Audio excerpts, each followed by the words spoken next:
Մի աղքատ տղա միայնակ գալիս է Գյումրիի ամենահարուստ մարդու՝ Գագիկ Սարգսյանի կտակի ընթերցմանը, պնդելով, որ նրա որդին է։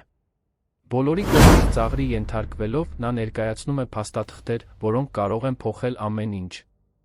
Սակայն, երբ ճշմարտությունը ջրի երես է դուրս գալիս, մի ամբողջ ընտանիքի ճակատագիրը գլխիվայր շրջվում է։ Եթե այս պատմությունը ձեզ հետաքրքրեց, չմոռանաք բաժանորդագրվել մեր ալիքին, հայտնել մեզ, թե որ քաղաքից եք մեզ դիտում, մենք շարունակում ենք։ Խոստանում եմ, որ սա կլինի լավագույն պատմությունը, որը դուք երբեք կլսեք ձեր կյանքում։ Մայիսյան մանր մաղող անձրը թափվում էր Երանի վրա, որպես մի մոխրագույն քող, որը ծածկում էր ողջ քաղաքը։ Նարեկն ամուր սեղմել էր այն մաշված ճամպրուկի բռնակը, որը մայրը պահել էր այս բոլոր տարիների ընթացքում, թաքցրած պահարանի խորքում, պոլիէթիլենով փաթաթված, պաշտպանված այնպես, կարծես աշխարհի ամենաթանկ գանձը լիներ։ Եվ գուցե այդպես էլ կար։ Համենայն դեպս, նրա համար։ Հիմա, երբ Անահիտն այլևս չկար, այդ ճամպրուկն այն ամենն էր, ինչ մնացել էր մի պատմությունից, որը նա հազիվ էր կարողանում ըմբռնել։ 11-ամյա տղան նայեց իր առջ վեր խոյացող վեհաշուկ շենքին։ Երանյան ակումբը հպարտորեն կանգնած էր հյուսիսային պողոտայում, իր սպիտակ սյուներով, հսկայական պատուհաններով, որոնք թվում էր, թե հետում են յուրաքանչյուր մոտեցող մարդու։ Նարեկը երբեք նման վայրում ոտք չէր դրել։ Նրա մաշված հագուստը կտրուկ հակասության մեջ էր այդ վայրի նրբագեղության հետ։ Ջինսե տաբատը կեղտոտված էր վերջին օրերի ցեխով, երբ նա ստիպված էր անձրի տակ քայլել մինչ հարանուհու տունը, ով ժամանակավորապես ապաստան էր տվել իրեն։ Կապույտ շապիկը, որը նախկինում վառ էր, հիմա բազմաթիվ լվացումներից մոխրագույն երանգ էր ստացել։ Սպիտակ մարզակոշիկները կեղտոտ էին աջ կողմից պատռված։ Նա խորը շունչ քաշեց, զգալով, թե ինչպես է խոնավ օդը լցնում թոքերը, առաջին քայլն արեց դեպի մուտքը։ Անմիջապես երկու անվտանգության աշխատակիցներ կանգնեցին նրա առջ, փակելով ճանապարհը։ Նրանք բարձրահասակ տղամարդիկ էին, հագնված անթերիս կոստյումներով, ականջներին աննկատ ականջակալներով, զինվորական կեցվածքով։ Ներողություն, տղա, սա մասնավոր ակումբ է։ Դու չես կարող այստեղ մտնել, ասաց ձախ կողմի անվտանգության աշխատակիցը, ալեհեր մազերով խիստ հայացքով մի տղամարդ։ Ես պետք է ներս մտնեմ։ Նշանակված հանդիպում կա։ Ռոբերտ Մելիքյանի կտակի ընթերցումը։ Ես նրա որդին եմ, ասաց Նարեկը, փորձելով ձայնը հաստատուն պահել, բայց զգալով բառերի մեջ թաքնված դողը։ Երկու պահակները հայացքներ փոխանակեցին, նրանցից մեկը ցածրաձայն ծիծաղեց, գրեթե անլսելի, բայց արամարանքով լի։ Իհարկե, տղա։ Իսկ ես էլ հանրապետության նախագահն եմ։ Կորիր այստեղից, քանի դեռ ստիպված չենք եղել քեզ ուժով հեռացնել։ Նարեկը զգաց, թե ինչպես է դեմքն այրվում։ Առաջին անգամը չէր, որ իրեն այդպես էին վերաբերվում։ Ամբողջ կյանքում նա մայրը ապրել էին Երանի Շենգավիթ թաղամասի ամենապարզ բնակարաններում, հեռու շքեղության արտոնությունների այդ աշխարհից։ Անահիտն աշխատում էր որպես դերձակուհի, տանը հագուստներ նորոգելով, միայնակ մեծացնելով որդուն։ Նա երբեք չէր խոսում Նարեկի հոր մասին։ Միայն ասում էր, որ նա կարևոր մարդ է, որ ունի այլ պարտականություններ, որ մի օր, երբ ճիշտ ժամանակը գա, ամեն ինչ կբացահայտվի։ Այդ ժամանակը եկավ 3 շաբաթ առաջ, երբ Անահիտը զգաց, որ ուժերը լքում են իրեն։ Վերջին օրերին, երբ նա հազիվ էր կարողանում վեր կենալ մահճակալից, վերջապես պատմեց ամեն ինչ։ Ռոբերտ Մելիքյանը, տարածաշրջանի ամենահարուստ գործարարը, երկրի խոշորագույն ներմուծման արտահանման ընկերություններից մեկի սեփականատերը, Նարեկի կենսաբանական հայրն էր։ Նրանք ծանոթացել էին, երբ Անահիտն աշխատում էր ընկերության գրասենյակներից մեկում որպես ընդունարանի աշխատակից։ Հարաբերությունները եղել էին կարճատ, բուռն գաղտնի։ Երբ նա իմացել էր հղիության մասին, Ռոբերտը պատրաստվում էր ամուսնանալ մի այլ կնոջ հետ, մեկի, ում ընտրել էր ընտանիքը, երկու գործարար կայսրություններ միավորելու համար։ Անահիտը երբեք ոչինչ չէր խնդրել։ Պարզապես հեռացել էր, իր քրտինքով մեծացրել որդուն, պահել բոլոր փաստաթղթերը, որոնք ապացուցում էին հայրությունը։ Ռոբերտը գիտեր Նարեկի գոյության մասին, գաղտնի այցելում էր նրան, երբ նա դեռ մանկահասակ էր, բայց աստիճանաբար հանդիպումները դադարել էին։ Անահիտը ընտրություն էր կատարել։ Չենթարկել որդուն հանրային քննարկումների, չդարձնել նրան դեղին մամուլի սկանդալների հերոս, չդնել նրան ընտանեկան պատերազմի կենտրոնում, որը կարող էր կործանել նրան։ Նա սպասելու էր, մինչ Նարեկը պատրաստ լիներ։ Կամ մինչ ինքն այլևս չկարողանար սպասել։ Խնդրում եմ, պնդեց Նարեկը, բացելով ճամպրուկը պահակների առջ։ Ես փաստաթղթեր ունեմ։ Նամակներ, լուսանկարներ, նրա կողմից ստորագրված ծննդյան վկայական։ Ամեն ինչ այստեղ է։ Կրտսեր պահակը թեթակի կրացավ ճամպրուկի պարունակությունը տեսնելու համար։ Այնտեղ կային ժամանակից դեղնած թղթեր, հին լուսանկարներ, կնքված ծրարներ։ Նրա դեմքի արտահայտությունը նրբորեն փոխվեց։ Դա այլս զուտ արհամարհանք չէր։ Այնտեղ կասկածի մի կայծ հայտնվեց։ «Սպասիր այստեղ», ասաց նա, վերցնելով ռացիան։ «Կենտրոնական, գլխավոր մուտքի մոտ իրավիճակ ունենք։ Մի անչափահաս պնդում է, որ ունի Մելիքյանի միջոցառման հետ կապված փաստաթղթեր։ Հրահանգ եմ խնդրում»։ Պատասխանը եկավ վայրկյանների ընթացքում։ «Տարեք նրան քարտուղարություն»։ Պարոն Հայկը կստուգի։ Նարեկին առաջնորդեցին փայլեցված մարմարե միջանցքներով, որոնց պատերը զարդարված էին եվրոպական բնապատկերներով, իսկ բյուրեղյա ջահերը լույսն անդրադարձնում էին գրեթե կախարդական ծով։ Յուրաքանչյուր քայլ արձագանքում էր ակումբի ճնշող լռության մեջ։ Որոշ մարդիկ անցնում էին նրա կողքով, նայում հետաքրքրության ու դատապարտանքի խառնուրդով, կարծես այդ կեղտոտ տղայի ներկայությունն ինքնին վիրավորանք էր այդ վայրի չափանիշներին։ Քարտուղարությունում մի միջահասակ կին, մազերը կատարյալ հավաքված ոսկեգույն շրջանակով ակնոցներով, կտրեց հայացքը համակարգչից, աչքերը չռեց, տեսնելով Նարեկին։ Նա ուղղեց ակնոցը, ակնհայտորեն անհանգստացած։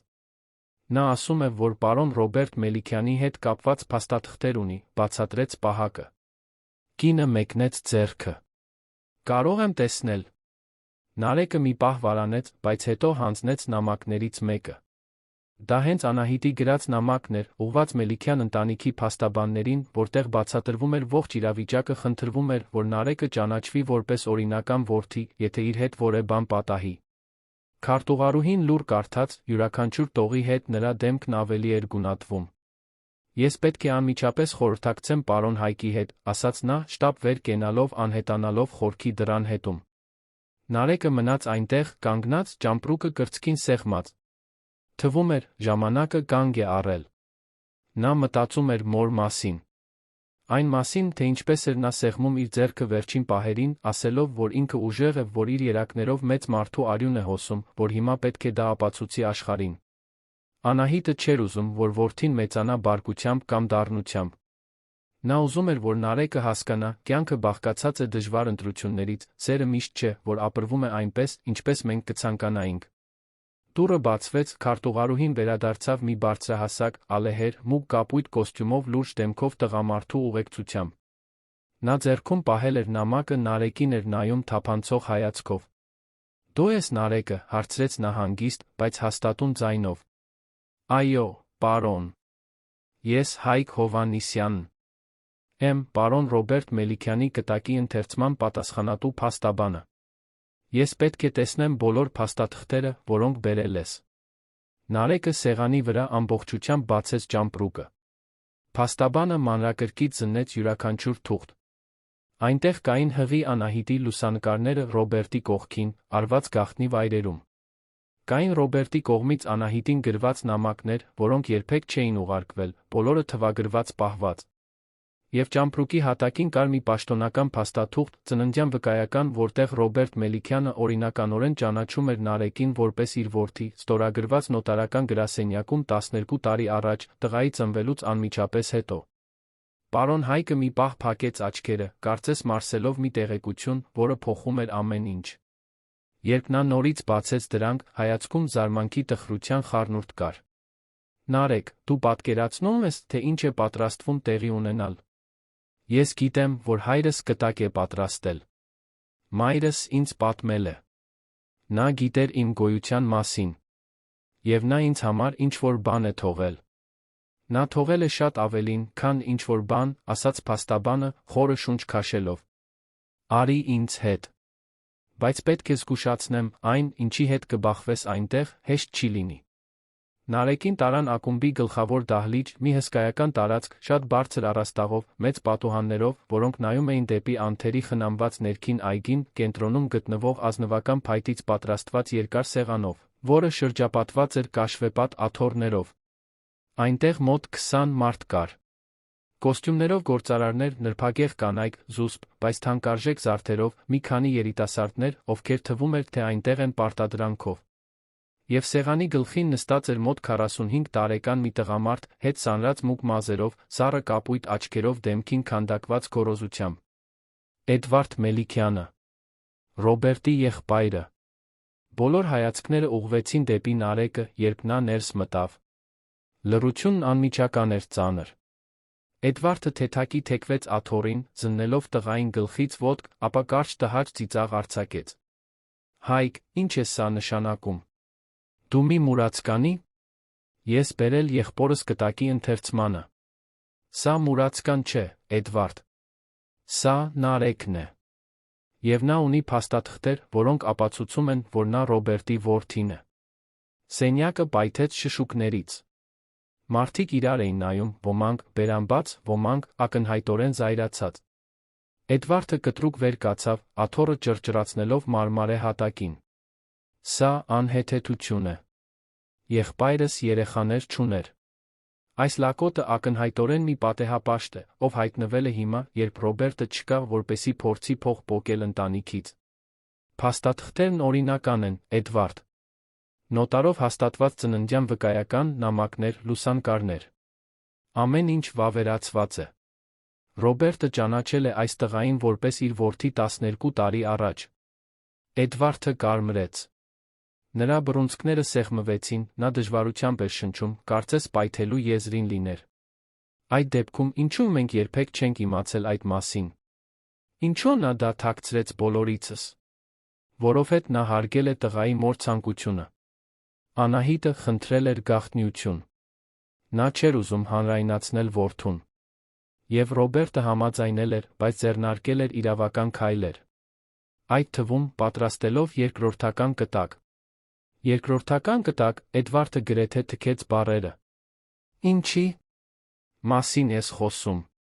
Պարոն Հայկը քայլեց դեպի սեղանը, բացեց կաշվե թղթապանակը։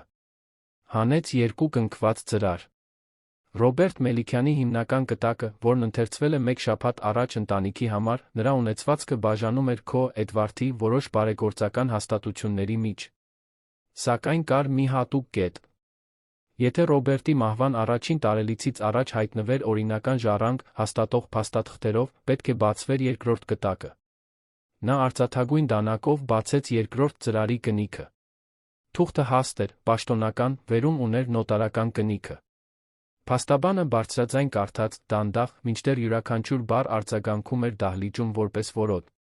Ես, Ռոբերտ Մելիքյանս, գտնվելով գիտակից վիճակում, հայտարարում եմ, որ ճանաչում եմ Նարեկ Մելիքյանին որպես իմ օրինական որդի։ Նրան եմ թողնում իմ ողջ գույքի, սեփականությունների Մելիքյան իմպորտ-էքսպորտ ընկերության բաժնետոմսերի 60%-ը։ Սահմանում եմ նա կրթական հիմնադրամ 500 միլիոն դրամի չափով, որը կկառավարվի իմ փաստաբանների կողմից մինչ Նարեկի չափահաս դառնալը։ Եղբայրս, Էդվարդ Մելիքյանը, կստանա մնացած 40%-ը ընկերության փոխնախագահի պաշտոնում մնալու առաջարկը, եթե ցանկանա։ Հաջորդած լռությունը խուլ էր։ Էդվարդը քարացել էր, ձեռքերը հենած սեղանին, աչքերը հառած փաստաբանին, կարծես փորձում էր մարսել մի տեղեկություն, որն անհնար էր ընդունել։ Հետո դանդաղ շրջվեց դեպի Նարեկը։ Դու, ասաց նա ցածր վտանգավոր ձայնով։ Դու հայտնվում ես այստեղ կեղտոտ, հին ճամպրուկով, պնդելով, թե եղբորս որդին ես, ուզում ես խլել այն ամենը, ինչն իմն է ըստ իրավունքի։ Ես ոչինչ չեմ ուզում խլել, պատասխանեց Նարեկը, ձայնը դողդոջուն, բայց հաստատուն։ Ես միայն ուզում եմ իմանալ, թե ով էր հայրս։ Մայրս նոր է հեռացել կյանքից։ Նա ինձ ամեն ինչ պատմեց։ Ես այս ամենի մասին ոչինչ չգիտեի մինչ 3 շաբաթ առաջ։ Սուտ է, գոռաց Էդվարդը, բռունցքով հարվածելով սեղանին։ Սա դավադրություն է։ Այդ կինը, այդ Անահիտը, հավանաբար տարիներով է սա ծրագրել։ Միտումնավոր հղիացել է եղբորիցս, պահել այս փաստաթղթերը, սպասել ճիշտ պահին, որպեսզի հայտնվի խլի մեր կարողությունը։ Նա երբեք ոչինչ չի խնդրել, ասաց Նարեկը, զգալով, թե ինչպես են արցունքներն այրում աչքերը, բայց թույլ չտալով, որ դրանք հոսեն։ Նա ինձ մենակ է մեծացրել։ Ամեն օր աշխատելով։ Մենք երբեք փողից չենք խոսել։ Նա միայն ուզում էր, որ ես իմանամ ճշմարտությունը։ Պարոն Հայկը բարձրացրեց ձեռքը, լռություն խնդրելով։ Էդվարդ, եկեք սրան քաղաքակիրթ վերաբերվենք։ Փաստաթղթերն օրինական են։ Ես ինքս եմ դրանք ստուգել։ Ռոբերտը սա պատրաստել էր տարիներ առաջ։ Նա ուզում էր պաշտպանել որդուն, բայց նա հարգել մոր ցանկությունները։ Այստեղ իրավական քննարկման տեղ չկա։ Կտակը վավեր է։ Էդվարդը նայեց շուրջը, աջակցություն փնտրելով, բայց մարդկանց մեծ մասը թեքում էր հայացքը։ Որոշ գործարարներ անհանգիստ էին թվում։ Մյուսները ակնհայտորեն հիացած ծավալվող դրամայով։ Մի տարեցկին, հագնված բաց գույնի կոստյումով մարգարտյա մանյակով, վեր կացավ քայլեց դեպի Նարեկը։ Նա երկար նայեց տղային, ապա տխուր ժպտաց։ Նա Ռոբերտի աչքերն ունի, մեղմ ասաց նա։ Եվ դեմքի կառուցվածքը։ Կասկած չկա։ Էդվարդը դժվարությամբ էր շնչում, ակնհայտորեն փորձելով զսպել կատաղությունը։ Հետո հանկարծակի վերցրեց աթոռի վրայի բաճկոնը քայլեց դեպի դուռը։ Դուրս գալուց առաջ վերջին անգամ շրջվեց դեպի Նարեկը։ Դու գուցե ժառանգել ես փողը, տղա։ Բայց երբեք իսկական Մելիքյան չես լինի։ Երբեք։ Եվ նա դուրս եկավ, դուռն ուժգին շրխկացնելով։ Մի քանի հոգի հետեցին նրան։ Մյուսները մնացին, հետաքրքրությամբ նայելով Նարեկին, կարծես նա մի նորահայտ էկզոտիկ արարած լիներ։ Պարոն Հայկը մոտեցավ տղային ձեռքը դրեց նրա ուսին։ Նարեկ, գիտեմ, որ սա շատ է քեզ համար։ Ես կկարգավորեմ բոլոր իրավական փաստաթղթերը։ Այսուհետ դու Մելիքյանների կարողության գլխավոր ժառանգն ես։ Դա նշանակում է, որ դու կունենաս տուն, ֆինանսական միջոցներ, ինչպես նա պատասխանատվություն սովորելու ընտանեկան բիզնեսի մասին։ Մենք շատ աշխատանք ունենք անելու։ Նարեկը պարզապես գլխով արեց։ Նա չէր կարողանում խոսել։ Այդ ամենի իրականությունը դեռ ամբողջությամբ չէր հասել նրա գիտակցությանը։ Մի քանի ժամ առաջ նա պարզապես մի աղքատ միայնակ տղա էր։ Հիմա նա մի հսկայական կարողության ժառանգորդ էր։ Բայց այդ ամենը իրականում նշանակություն չուներ։ Այն, ինչ նա իսկապես ուզում էր, ամեն ինչից առավել, մորս մեկ անգամ գրկելն էր ասելը, որ կատարել է խոստումը։ Որ ինքը քաջ է եղել։ Դահլիճը սկսեց դատարկվել։ Մարդիկ դուրս էին գալիս փոքր խմբերով, ցածրաձայն խոսելով հետաքրքրասեր հայացքներ նետելով Նարեկին։ Փաստաբանը մի քանի զանգեր կատարեց, դասավորեց թղթերը, խոսեց իրավաբանական թիմի այլ անդամների հետ։ Նարեկը մնաց նստած աթոռին, սեղմած ճամպրուկը, պատուհանից նայելով դեպի այգին, որտեղ անձրը շարունակում էր հանգիստ տեղալ։ Իրիկնադեմին, երբ երկինքը ներկված էր մոխրագույն նարնջագույն երանգներով, մի կին մտավ դահլիճ։ Նա մոտ 30 տարեկան էր, շագանակագույն մազերով, հագնված զուսպ գործնական զգեստով ձեռքին թղթապանակ ուներ։ Նա մոտեցավ Նարեկին մեղմ ժպիտով։ Նարեկ։ Իմ անունը Անի է։ Ես աշխատում եմ Մելիքյան իմպորտ-էքսպորտի մարդկային ռեսուրսների բաժնում։ Պարոն Հայկն ինձ խնդրել է օգնել քեզ հետագա քայլերում։ Ես կլինեմ քո կամուրջը քեզ ծանոթ աշխարհի այս նոր աշխարհի մեջ, որտեղ պատրաստվում ես մտնել։ Բար, ցածրաձայն ասաց Նարեկը։ Գիտեմ, որ վախեցած ես։ Շփոթված։ Եվ դա լիովին բնական է։ Բայց ուզում եմ իմանաս, որ մենակ չես։ Մենք միասին կանցնենք այս ամենի միջով, լավ։ Նարեկը գլխով արեց։ Այդ անվերջանալի օրվա մեջ առաջին անգամ նա թեթություն զգաց։ Դա լիակատար հանգստություն չէր, ոչ էլ երջանկություն։ Դա պարզապես այն զգացողությունն էր, որ գուցե, միայն գուցե, ինքը կկարողանա գոյատել այս ամենի մեջ։ Անին նստեց նրա կողքին։ Եկեք դանդաղ սկսենք։ Նախ, պետք է իմանամ, թե ինչպես ես։ Այս գիշեր մնալու տեղ ունես։ Ես հարանուհուս տանն էի։ Բայց նա ասաց, որ կարող է ինձ պահել միայն մի քանի օր։ Այդ դեպքում այսօր դու կգնաս առանձնատուն։ Դա հիմա քո տունն է։ Ես քեզ հետ կգամ։ Իսկ վաղվանից կսկսենք ամեն ինչ կազմակերպել։ Դպրոց, փաստաթղթեր, այն ամենը, ինչի կարիքը կունենաս։ Առանձնատուն, Նարեկը կրկնեց բառը, կարծես այն օտար լիներ։ Նա երբեք այդ բառը իր հետ կապված չէր լսել։ Այո։ Մելիքյանների առանձնատունը, հաղթանակի զբոսայգու հարանությամբ։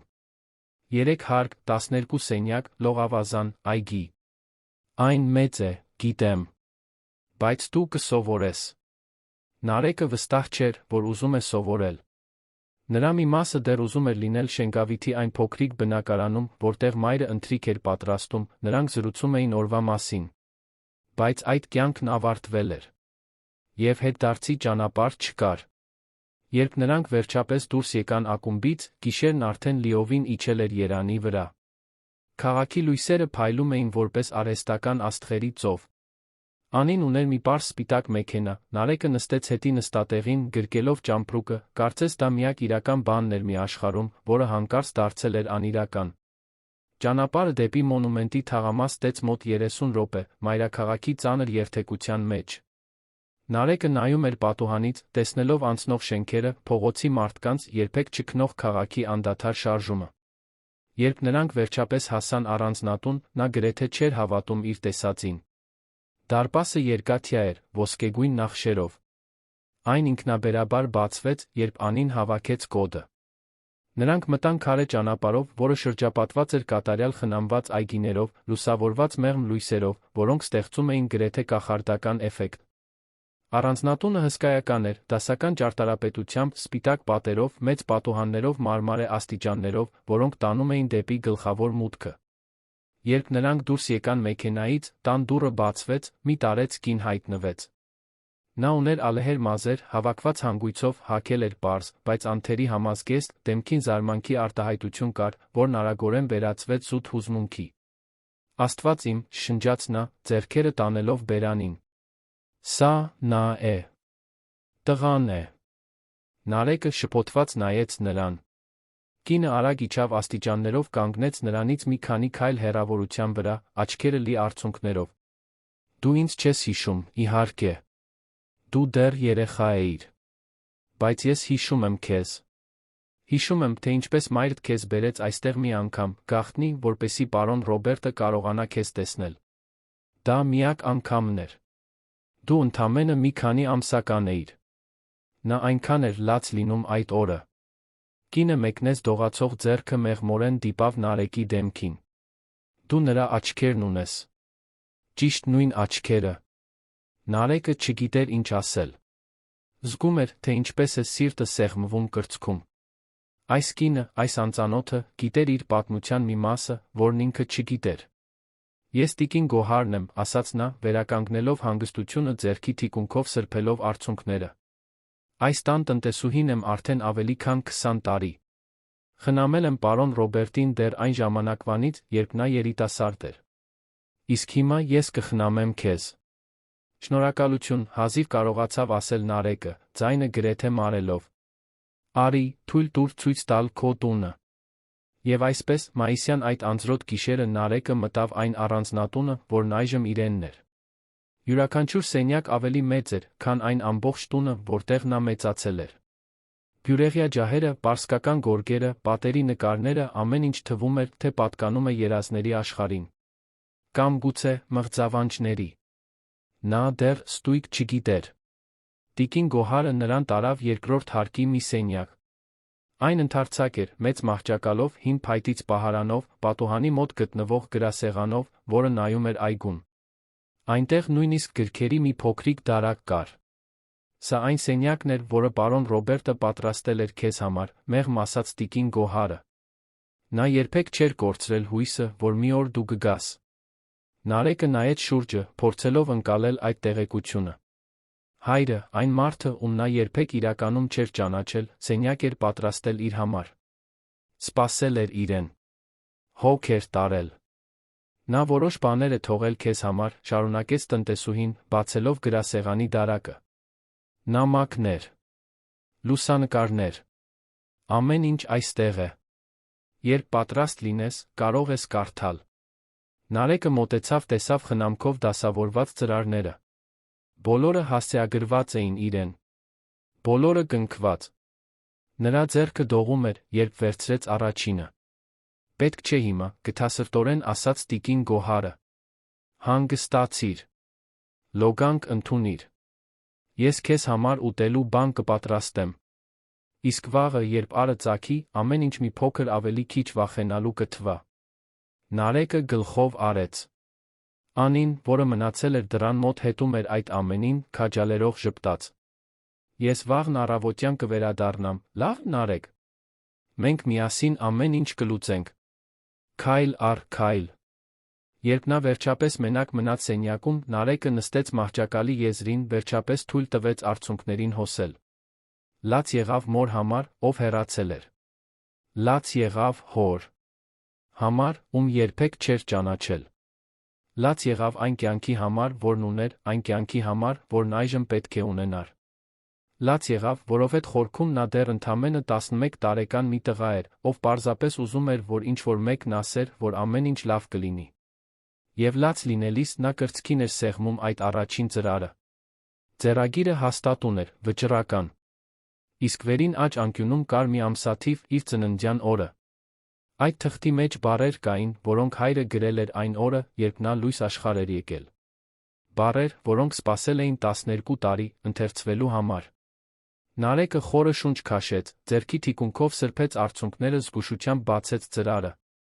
Նամակը գրված էր պաշտոնական թղթի վրա, Ռոբերտ Մելիքյանի նրբագեղ ձեռագրով։ Որդիս, սկսվում էր այն։ Այսօր դու ծնվեցիր, իմ սիրտը երբեք այսքան լիքը միաժամանակ այսքան կոտրված չի եղել։ Այսօր ես հայր դարձա, բայց նա հասկացավ, որ չեմ կարող լինել քո կողքին այնպես, ինչպես պետք է։ Մայրդ ամենաուժեղ մեծահոգի կինն է, ում ես ճանաչել եմ։ Նա չի ուզում, որ դու մեծանաս սկանդալների դատապարտումների մեջ։ Եվ ես հարգում եմ դա։ Բայց իմացիր, որ որտեղ էլ լինեմ, ամեն օր մտածում եմ քո մասին։ Յուրաքանչյուր ծննդյան օրը ես մոմ եմ վառում, մի խնդրանք եմ անում, որ դու լինես երջանիկ, ուժեղ, բարի։ Եթե մի օր կարդաս այս նամակը, իմացիր, որ ես միշտ սիրել եմ քեզ։ Միշտ։ Նարեկը կարդաց վերընթերցեց այդ բառերը, մինչ դրանք դարձան իր մի մասնիկը։ Եվ մոր հեռանալուց հետո առաջին անգամ նա մի բան զգաց, որը նման էր խաղաղության։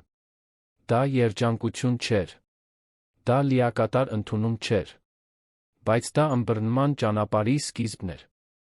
Ներման։ Եվ գուցե մի օր, սիրո մի հոր հանդեպ, ում նա երբեք հնարավորություն չէր ունեցել ճանաչելու, բայց ով միշտ այնտեղ էր, ինչ-որ կերպ, հեռվից սիրելով նրան։ Առավոտյան լույսը ներս թափանցեց սենյակի ծանր վարագույրների արանքից, ստեղծելով ոսկեգույն շերտեր փայլեցված հատակին։ Նարեկն արթնացավ ապակողմնորոշված, մի պահ չհասկանալով, թե որտեղ է։ Հետո իրականությունը թափվեց նրա վրա որպես սառը ալիք, առանձնատունը, կտակը, կարողությունը։ Այդ ամենն իսկապես պատահել էր։ Դա երազ չէր։ Դա իր կյանքի նոր տարբերակն էր, նա պետք է սովորեր կողմնորոշվել դրա մեջ։ Նա նստեց մահճակալին, նայեց շուրջը։ Սենյակն այնքան մեծ էր, որ թվում էր, կուլ է տալիս ցանկացած հարմարավետության զգացում։ Պատերը զարդարված էին բեժ ոսկեգույն երանգների պաստառներով, մահճակալի տակ պարսկական գորգ կար, իսկ պատուհանի մոտ գտնվող գրասեղանի վրա դեռ այն ծրարներն էին, որոնք նա չէր համարձակվել բացել նախորդ գիշեր։ Միայն այդ առաջին նամակը, գրված իր ծննդյան օրը, նա կարդացել էր նախքան վերջապես հոգնածությունից քուն մտնելը։ Դռան մեղմ թակոցը նրան կտրեց մտքերից։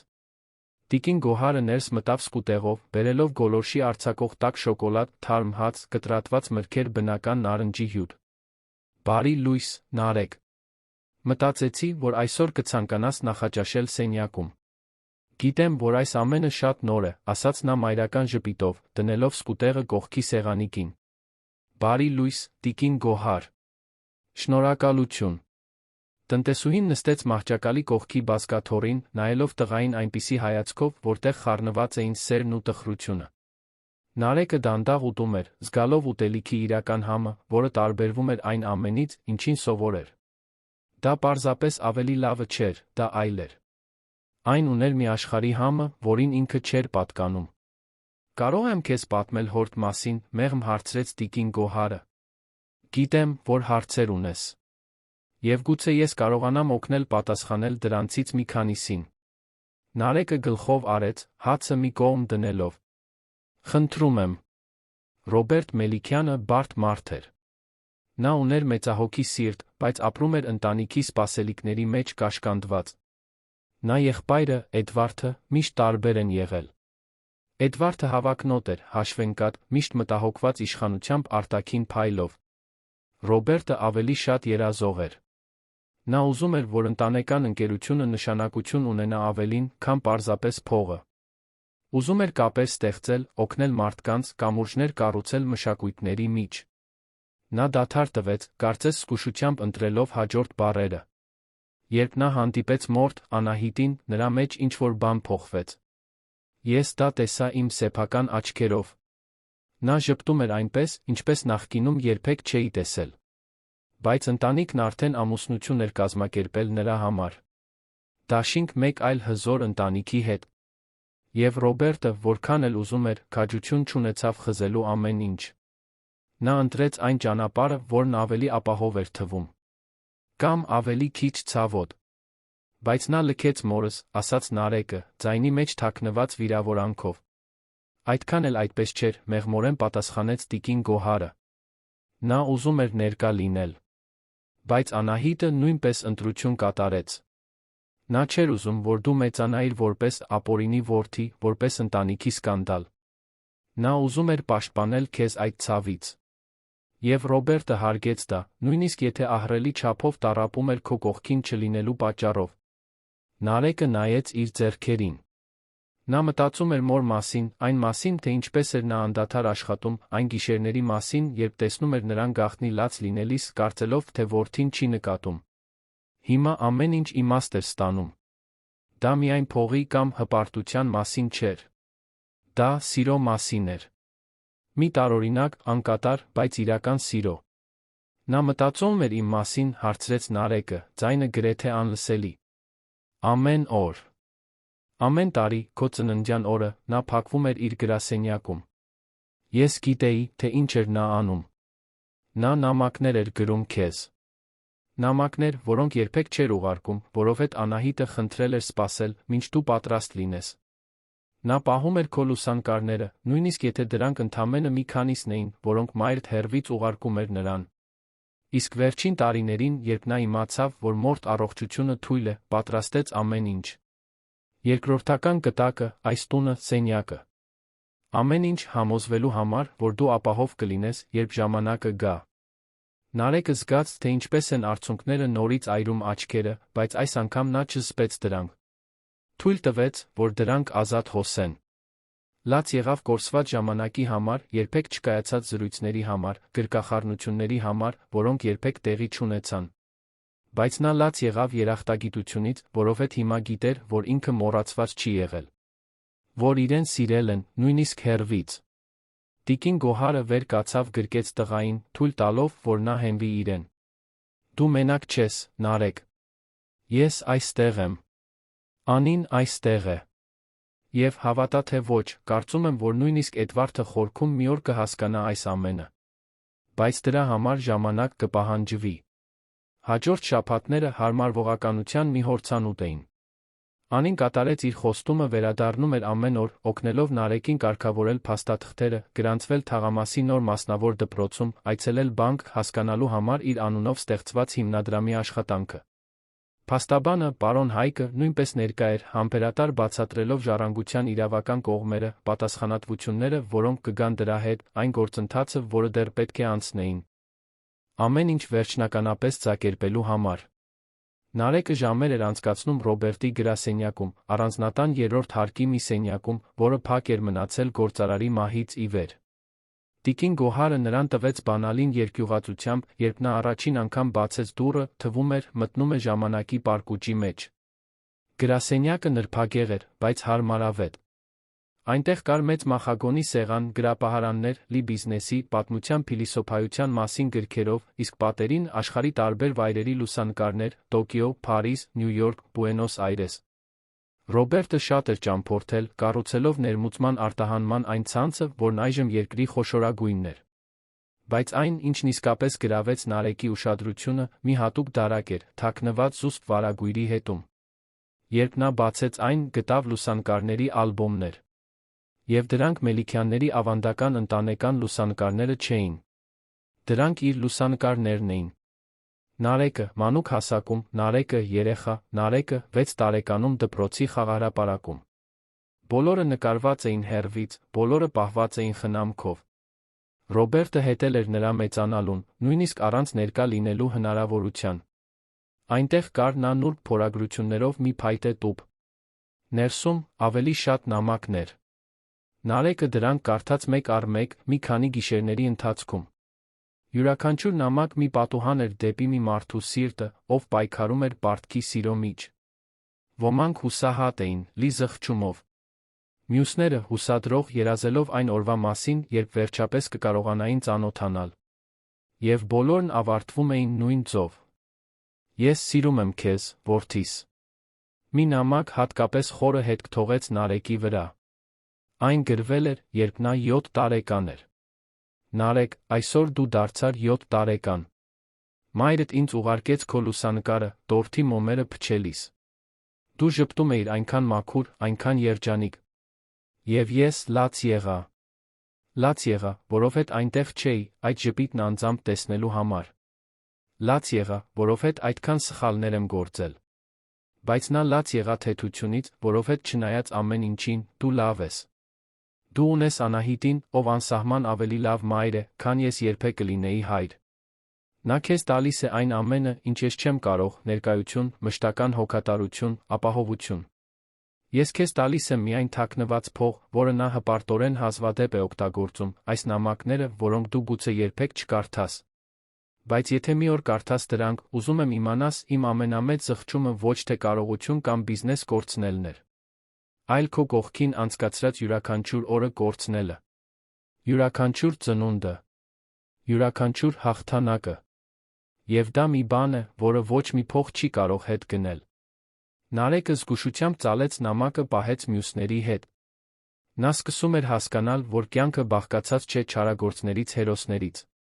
Այն բաղկացած է անկատար մարդկանցից, ովքեր փորձում են անել իրենց լավագույնը այն հնարավորություններով, որոնք կյանքը տալիս է նրանց։ Ռոբերտը ներկա հայր չէր եղել, բայց նա մի հայր էր, ով սիրել էր։ Եվ գուցե դա պետք է բավարար լիներ։ Կտակի ընթերցումից մեկ ամիս անց, հունիսյան մի անձրոտ կեսօր, առանձնատան դոմոֆոնը հնչեց։ Տիկին Գոհարը պատասխանեց մի քանի վայրկյան լուռ մնաց նախքան Նարեկի հետ խոսելը, ով հյուրասենյակում մաթեմատիկա էր սովորում մի մասնավոր ուսուցչի հետ, ում վարձել էր անին։ Նարեկ, պարոն Էդվարդն է։ Նա դարպասի մոտ է։ Ասում է, որ պետք է խոսի քեզ հետ։ Նարեկի սիրտն ավելի արագ բաբախեց։ Ակումբի այդ օրվանից ի վեր հորեղբորից ոչ մի լուր չկար։ Էդվարդն անհետացել էր, հավանաբար համակված բարկությամբ դավաճանության զգացումով։ Բայց հիմա նա այնտեղ էր, ներս մտնելու թույլտվություն խնդրելով։ Թող նա ներս մտնի, ասաց Նարեկը, փակելով մաթեմատիկայի գիրքը։ Մի քանի րոպե անց Էդվարդը մտավ հյուրասենյակ։ Նա այլ կերպ էր թվում։ Դեռս կրում էր անթերի կոստյում, բայց նրա կեցվածքի մեջ ինչ-որ կոտրված բան կար։ Աչքերը հոգնած էին, աչքերի տակ մուգ շրջանակներ կային, երբ նա խոսեց, նրա ձայնի մեջ այլևս չկար այդ գոռոզությունը։ Նարեկ, սկսեց նա, ապա թվաց, թե չգիտի ինչպես շարունակել։ Նա կանգնած էր այնտեղ, ձեռքերը գրպաններում, նայելով հատակին։ Ես եկել եմ որոշ իրեր վերցնելու։ Հագուստ, փաստաթղթեր, բաներ, որոնք դեռ այստեղ են։ Ես վերջնականապես տեղափոխվում եմ։ Դուք կարիք չունեք հեռանալու, ասաց Նարեկը, զարմացնելով ինքն իրեն ձայնի հանգստությամբ։ Էդվարդը բարձրացրեց աչքերը, շփոթված։ Ինչ նկատի ունես։ Այս տունը չափազանց մեծ է ինձ համար։ Եվ դուք իմ ընտանիքն եք։ Նույնիսկ եթե մենք սխալ սկսեցինք, դուք հորս եղբայրն եք։ Դա միակ կապն է, որ ես հիմա ունեմ նրա հետ։ Դու ինձ ոչինչ պարտական չես, տղա։ Ես սարսափելի էի քո հանդեպ։ Սարսափելի բաներ ասացի։ Ինձ պահեցի որպես ագահ հիմար։ Ես գիտեմ, անկեղծորեն պատասխանեց Նարեկը։ Բայց մայրս ինձ սովորեցրել է, որ ներումը ոչ թե այն մասին է, որ դիմացին արժանի է դրան, այլ այն մասին, որ սրտումդ բարկություն չկրես։ Ես ձեզ դեռ ամբողջությամբ չեմ ներում։ Չգիտեմ, կներեմ, թե։ Ոչ։ Բայց ես ձեզ հնարավորություն եմ տալիս։ Մնացեք։ Եկեք փորձենք ինչ-որ բան կառուցել։ Թեկուզ միայն փոխադարձ հարգանք։ Էդվարդը երկար ժամանակ լուռ մնաց։ Հետո դանդաղ նստեց բազմոցին, կարծես ոտքերն այլևս չէին կարողանում պահել իրեն։ Նա ձեռքերով փակեց դեմքը, Նարեկի զարմանքի համար, նրա ձեռքերը դողում էին։ Դու ավելի ուժեղ ես, քան ես երբե եղել եմ, ասաց Էդվարդը, ձայնը խեղդված։ Եղբայրս գիտեր, թե ինչ էր անում, երբ պատրաստում էր այս կտակը։ Դու ունես մի բան, որը ոչ ես, ոչ նա չենք ունեցել, անկեղծ բարություն։ Ես ոչ մեկից լավը չեմ։ Ես պարզապես փորձում եմ անել այն, ինչը ճիշտ եմ համարում։ Եվ դա քեզ ավելի լավն է դարձնում, քան մեզանից շատերին։ Էդվարդը նորից վեր կացավ, բայց այս անգամ նրա աչքերում վճռականություն կար։ Լավ։ Ես կմնամ։ Բայց մի պայմանով, թույլ տուր ինձ օգնել քեզ։ Ընկերությունը հիմա խոցելի է։ Դրսում մարդիկ կան, ովքեր սպասում են հարմար պահի հարձակվելու համար։ Քեզ պետք է մեկը, ով ճանաչում է այդ աշխարհը։ Եվ որքան էլ ցավալի է խոստովանել, ես ճանաչում եմ։ Նարեկը մեկնեց ձեռքը։ Այդ դեպքում եկեք միասին աշխատենք։ Էդվարդը նայեց այդ փոքրիկ, դեռս մանկական, բայց հաստատուն վճռական ձեռքին։ Եվ շաբաթների ընթացքում առաջին անգամ նա ժպտաց։ Դա լիարժեք ժպիտ չէր, ոչ էլ երջանիկ։ Բայց այն անկեղծ էր։ Նա սեղմեց Նարեկի ձեռքը, այդ պահին ինչ-որ բան փոխվեց։ Դա լիակատար ներում չէր։ Դա ընտանեկան սեր չէր։ Բայց դա դաշինքի սկիզբն էր։ Եվ գուցե ժամանակի ընթացքում այն կարող էր վերածվել ավելի մեծ բանի։ Հաջորդ օրերին Էդվարդը կատարեց իր խոստումը։ Նա վերադարձավ առանձնատուն, զբաղեցնելով Նարեկի սենյակին հակառակ թվում գտնվող մի սենյակ, սկսեց բացատրել եղբորորդուն ընտանեկան բիզնեսի հիմունքները։ Ամեն գիշեր նրանք նստում էին Ռոբերտի գրասենյակում, Էդվարդը խոսում էր պայմանագրերի, մատակարարների, միջազգային հաճախորդների, շուկայական ռազմավարությունների մասին։ Նարեկը ամեն ինչ կլանում էր սպունգի պես, նշումներ անելով, հարցնելով, քննարկելով։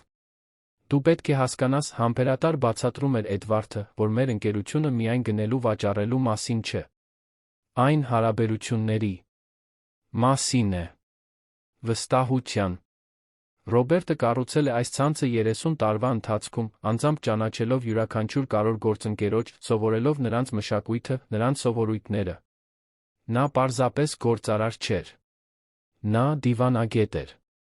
Նա ուզում էր միավորել մշակույթները, ասաց Նարեկը, հիշելով տիկին Գոհարի պատմածը։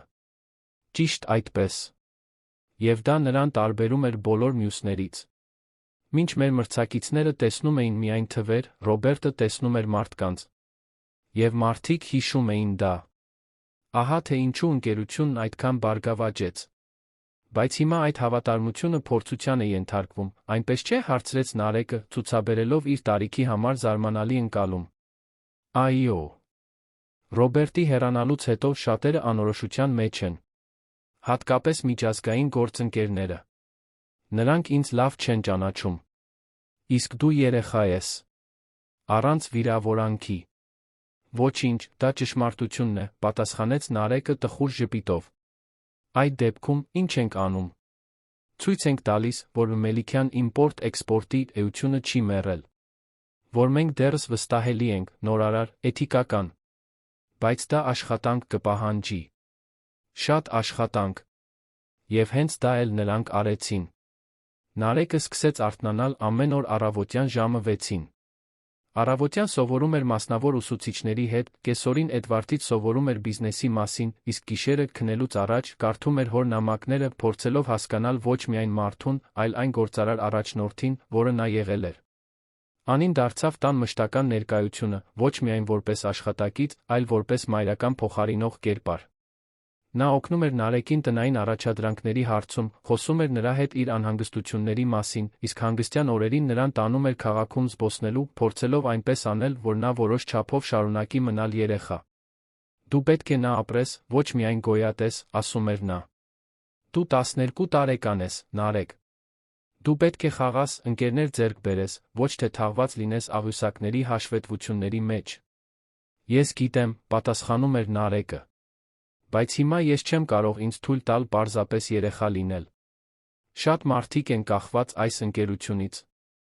Աշխատակիցներ, ընտանիքներ։ Ես չեմ կարող նրանց հուսախաբ անել։ Անին գրկում էր նրան, հպարտության տխրության խառնուրդով։ Հայրդ շատ կհպարտանար քեզնով։ Բայց նա կուզեր, որ դու երջանիկ լինեիր։ Երջանկությունը Նարեկի համար այդ օրերին օտար բառ էր։ Նա իրեն դժբախտ չէր զգում, իրականում։ Բայց նա իրեն լիարժեք չէր զգում։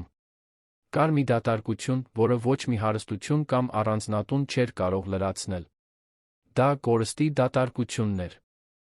Մոր, ով այլս չկար։ Հոր, ում երբեք չէր ճանաչել։ Մի առանձնահատուկ դժվար գիշեր, կտակի ընթերցումից մոտ 6 շաբաթ անց, Նարեկը գրասենյակում էր, պատուհանից նայելով լուսավորված այգուն։ Արցունքները լուռ հոսում էին նրա դեմքով։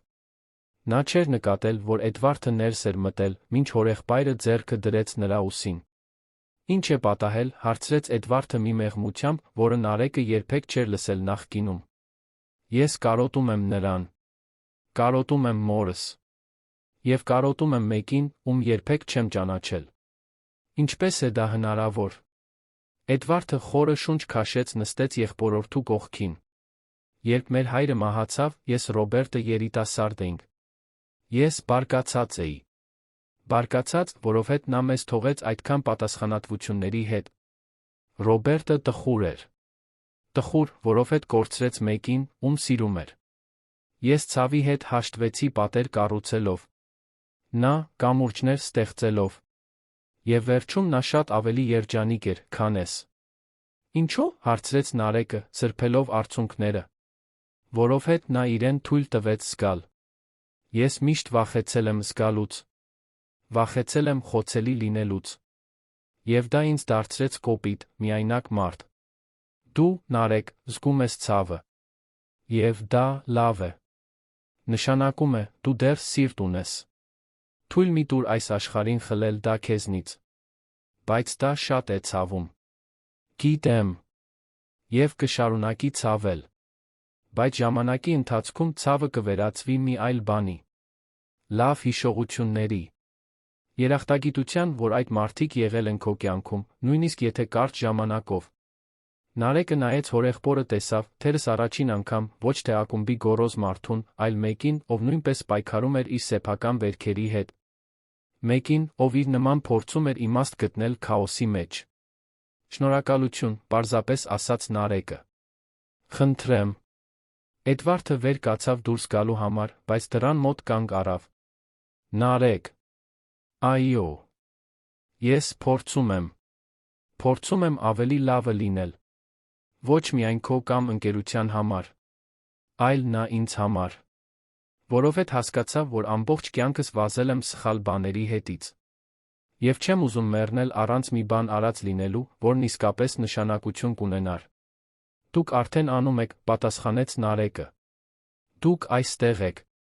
Դուք օգնում եք ինձ։ Դա նշանակություն ունի։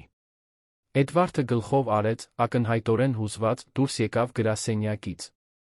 Նարեկը մնաց այնտեղ մի քանի րոպե, մարսելով զրույցը, զգալով, թե ինչպես է ինչ-որ բան փոխվում իր ներսում։ Դա երջանկություն չէր։ Դեռ ոչ։ Բայց դա հույս էր։ Եվ գուցե դա առայժմ բավարար էր։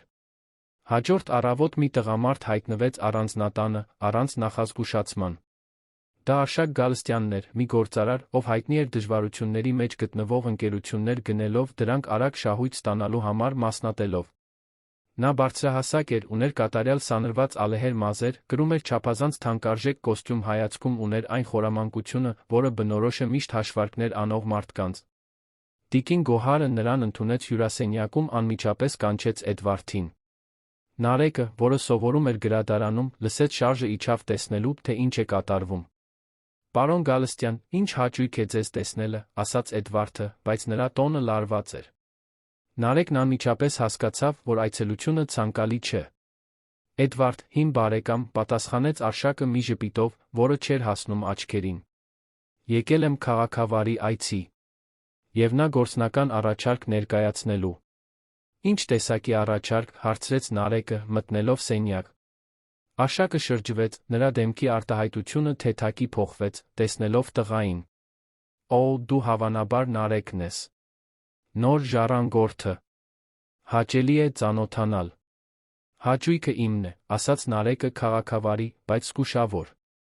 Դե ինչ, շարունակեց Արշակը, նստելով առանց հրավերի, եկել եմ առաջարկ անելու Մելիքյան իմպորտ-էքսպորտի համար։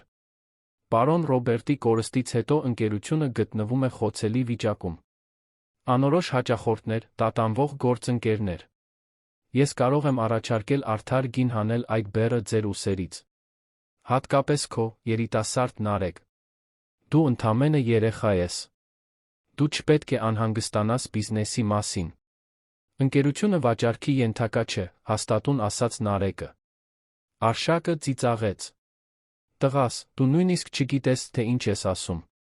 Նման մասշտաբի ընկերություն կառավարելը պահանջում է փորձ, կապեր, շուկայի իմացություն։ Դու քանի տարեկան ես։ 11։ Շուտով 12, ուղեց Նարեկը։ Եվ ճիշտ է, որ ես փորձ չունեմ։ Բայց ես ունեմ մի բան, որը դուք երբեք չեք ունենա։ Ես հոգ եմ տանում։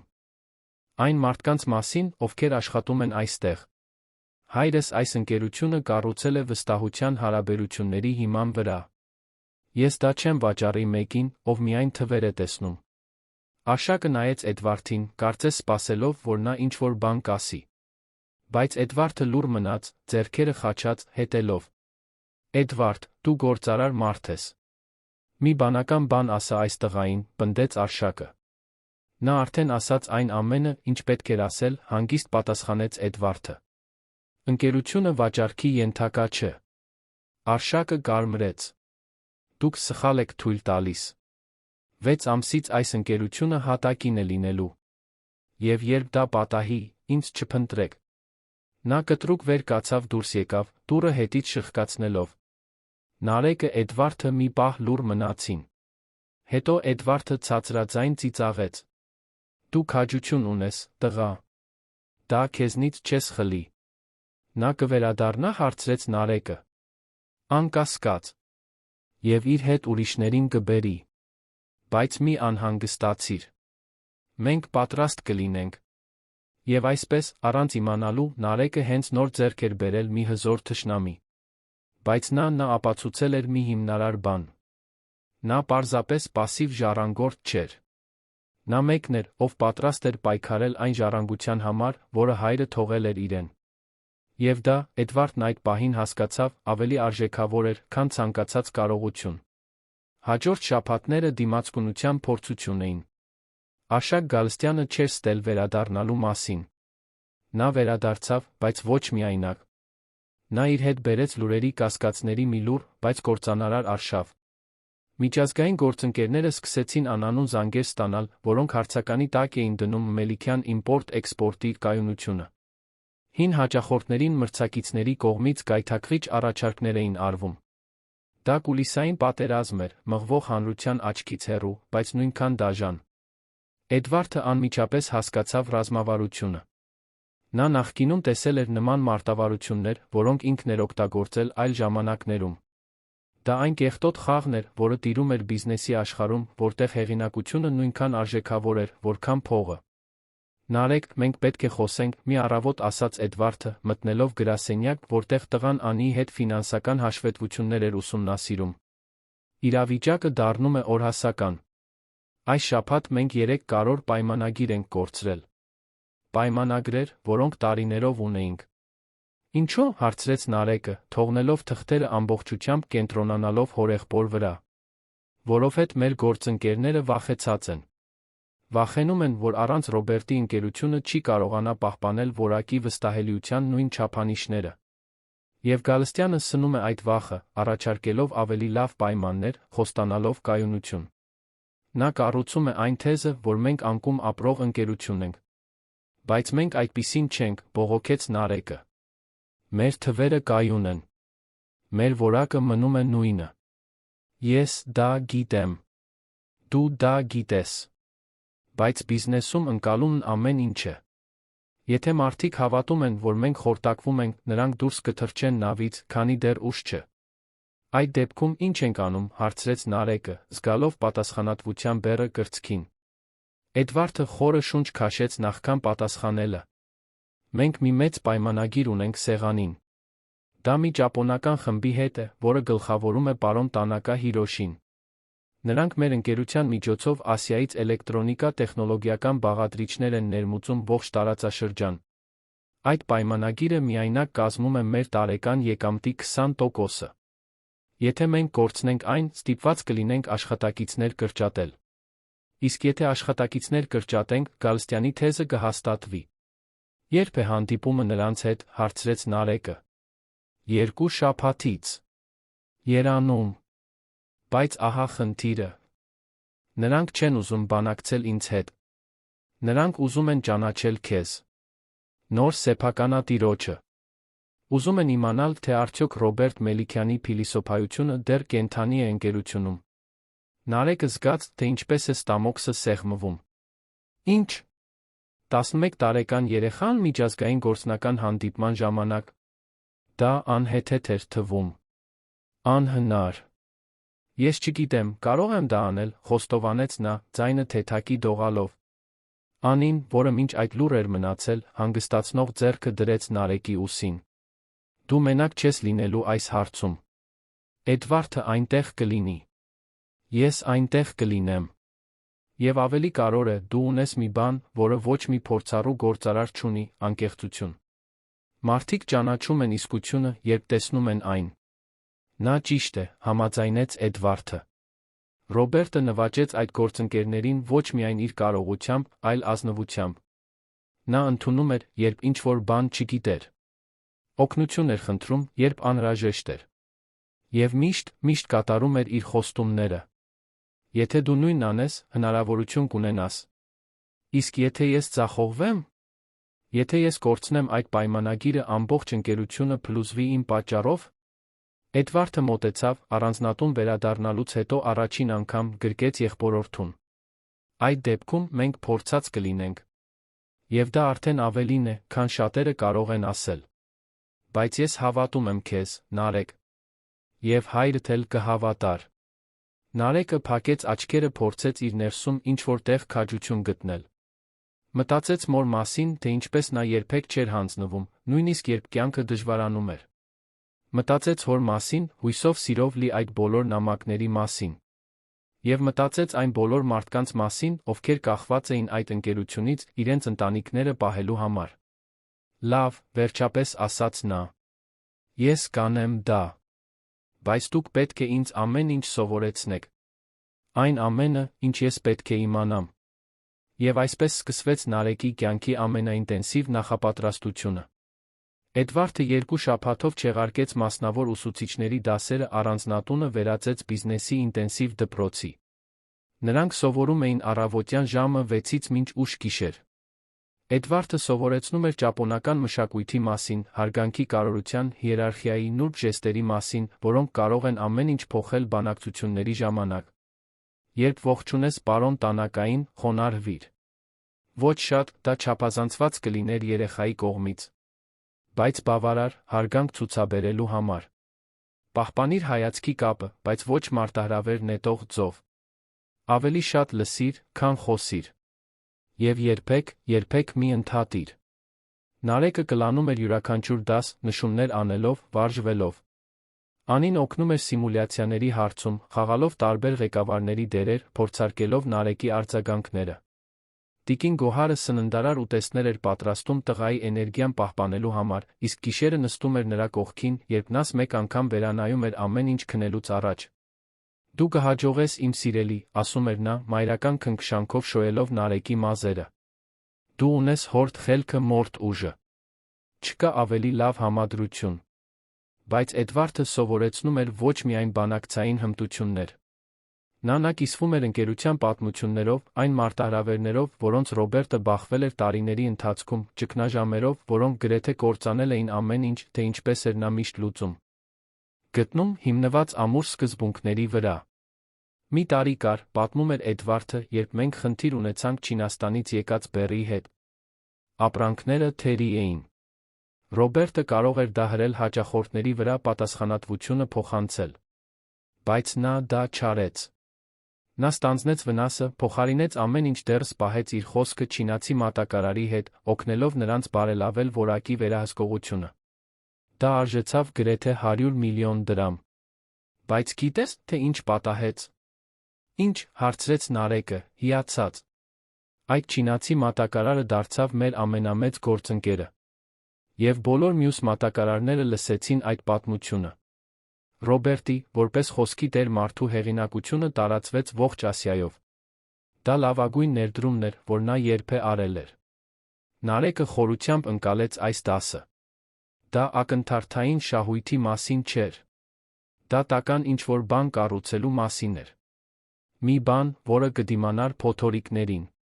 Հանդիպմանը պատրաստվելիս Նարեկը նա շարունակում էր ավելին բացահայտել հոր մասին նամակների միջոցով։ Մեկը հատկապես, որը գրվել էր, երբ Նարեկը 9 տարեկան էր, նրան խորապես հուզեց։ Որդիս, այսօր ես մի բան արեցի, որը հուսով եմ մի օր կհասկանաս։ Մերժեցի մի գործարք, որը կեռապատկեր մեր շահույթը։ Մերժեցի, որովհետև տվյալ գործընկերը ուներ կասկածելի աշխատանքային գործելակերպ։ Նա շահագործում էր մարդկանց։ Եվ ես չեմ կարող, հանուն խղճի, շահույթ ստանալ ուրիշի տառապանքի վրա։ Գիտեմ, որ Էդվարդը կարծում է, թե ես թույլ եմ, որ ես չափազանց զգացմունքային եմ։ Բայց ես նախընտրում եմ լինել թույլ քնել խաղաղությամբ, քան լինել ուժեղ կորցնել իմ մարդկությունը։ Հուսով եմ, որ եթե մի օր դու նմանատիպ ընտրությունների առջ կանգնես, կընտրես ճիշտ ճանապարհը, նույնիսկ եթե այն ամենադժվարն է։ Նարեկը պահեց այդ նամակը շապիկի գրպանում, սրտին մոտ։ Դա կլիներ իր հմայիլը մոտեցող հանդիպման ժամանակ։ Վերջապես եկավ այդ օրը։ Օգոստոսյան պարզ առավոտ էր, Երանի երկինքը զարմանալիորեն կապույտ էր։ Էդվարդը դահլիճ էր վարձել հյուսիսային պողոտայի հինգաստղանի հյուրանոցներից մեկում, չեզոք պրոֆեսիոնալ մի տարածք։ Նարեկը կրում էր մի կոստյում, որը Անին պատվիրել էր հատուկ իր համար։ Այն մուգ կապույտ էր, պարզ, բայց նրբագեղ, իր կյանքում առաջին անգամ նա իրեն մեծահասակ էր զգում։ Պատրաստ ես, հարցրեց Էդվարդը, մինչ վարորդը նրանց տանում էր հյուրանոց։ Կարծում եմ, այո։ Կամ այնքան պատրաստ, որքան կարող եմ լինել, պատասխանեց Նարեկը, ձեռքերը թեթակի քրտնած։ Հիշիր, եղիր այնպիսին, ինչպիսին կաս։ Եղիր ազնիվ։ Դա քո ամենամեծ զենքն է։ Երբ նրանք մտան հանդիպումների սենյակ, Նարեկը տեսավ 3 ճապոնացի տղամարդկանց, ովքեր սպասում էին։ Բոլորը հագնված էին անթերի, բոլորը լուրջ դեմքերով։ Կենտրոնի տղամարդը ավելի տարեց, ալեհեր մազերով բարակ շրջանակով ակնոցներով, ակնհայտորեն պարոն Տանական էր։ Նա հետաքրքրությամբ նայեց Նարեկին, բայց առանց որևէ վերամբարձության։ Նարեկը թեթակի խոնարհվեց, ճիշտ այնպես, ինչպես Էդվարդն էր սովորեցրել։ Պարոն Տանակա, պատիվ է ձեզ հետ ծանոթանալը։ Տանական պատասխանեց խոնարհումով, ապա, զարմանալիորեն, ժպտաց։ Պատիվը իմն է, երիտասարդ Մելիքյան։ Շատ եմ լսել քո մասին։ Նրանք նստեցին սեղանի շուրջ։ Էդվարդը Նարեկի կողքին էր, իսկ Անին մյուս կողմում պատրաստ նշումներ անելու։ Տանակայի օգնականները բաժանեցին փաստաթղթերով թղթապանակները։ Դե ինչ, պարոն Մելիքյան, սկսեց Տանական ուղիղ նայելով Նարեկին, դուք գիտեք, թե ինչու ենք մենք այսօր այստեղ։ Այո, պարոն։ Դուք ուզում եք երկարացնել ներմուծման պայմանագիրը, որը պահպանում էիք հորս հետ։ Բայց նախքան դա, դուք պետք է վստահ լինեք, որ ընկերությունը դեռս գործում է նույն սկզբունքներով։ Ճիշտ այդպես։ Ես ճանաչել եմ հոր 15 տարի առաջ։ Նա տարբերվում էր բոլոր մյուս գործարարներից, ում հետ ես բանակցել եմ։ Նա չէր տեսնում միայն շահույթի հնարավորություններ։ Նա տեսնում էր մարդկանց։ Տեսնում էր մշակույթներ։ Տեսնում էր կամուրջներ ստեղծելու հնարավորություններ։ Եվ հենց դրա համար ես ընտրեցի բիզնես անել նրա հետ, նույնիսկ երբ ուրիշները առաջարկում էին ավելի գրավիչ պայմաններ։ Նարեկը ուշադիր լսում էր, զգալով յուրաքանչյուր բառի կշիռը։ Հայրս ինձ շատ նամակներ է թողել։ Դրանցից մեկում նա գրել էր, որ նախընտրում է լինել թույլ սկզբունքներով, քան ուժեղ, առանց մարդկության։ Եվ ես մտադիր եմ հարգել դա։ Տանական թեթակի թեքվեց առաջ։ Բայց դուք երիտասարդ եք։ Շատ երիտասարդ։ Ինչպես կարող եմ վստահել, որ մի երեխա կարող է պահպանել նման մասշտաբի ընկերությունը, գործելով նույն չափանիշներով։ Նարեկը խորը շունչ քաշեց։ Սա ճշմարտության պահն էր։ Նա կարող էր փորձել համոզել Տանակային, որ ինքը ամեն ինչ գիտի, որ պատրաստ է, որ կարող է։ Բայց հետո հիշեց ամենակարևոր դասը՝ ազնվությունը։ Պարոն Տանակա, ես չեմ կարող խոստանալ, որ ամեն ինչ գիտեմ։ Որովհետև դա սուտ կլիներ։ Ես 11 տարեկան եմ։ Հազիվ եմ սկսել հասկանալ, թե ինչպես է աշխատում բիզնեսը։ Բայց ես կարող եմ 3 բան խոստանալ։ Առաջինը, ես կսովորեմ։ Ես կուսումնասիրեմ, կաշխատեմ, ինձ ամբողջությամբ կնվիրեմ այս ընկերության յուրաքանչյուր կողմը հասկանալուն։ Երկրորդը, իմ կողքին կունենամ փորձառու մարդկանց, ինչպես իմ հորեղբայր Էդվարդը, ովքեր տասնամյակներ շարունակ ճանաչում են այս շուկան։ Եվ երրորդը, ես միշտ մարդկանց շահույթից վեր կդասեմ։ Որովհետև հենց դա է արել հայրս։ Եվ հենց դա կցանկանար նա, որ ես անեի։ Սենյակում բացարձակ լռություն տիրեց։ Տանական նայեց իր օգնականներին, մի քանի բառ փոխանակեց ճապոներենով, ապա նորից նայեց Նարեկին։ Այս անգամ նրա աչքերում ինչ-որ այլ բան կար։ Դա այլևս պարզապես գործնական հետաքրքրություն չէր։ Դա հարգանք էր։ Հայրդ կհպարտանար քեզնով, երիտասարդ Մելիքյան։ Շատ կհպարտանար։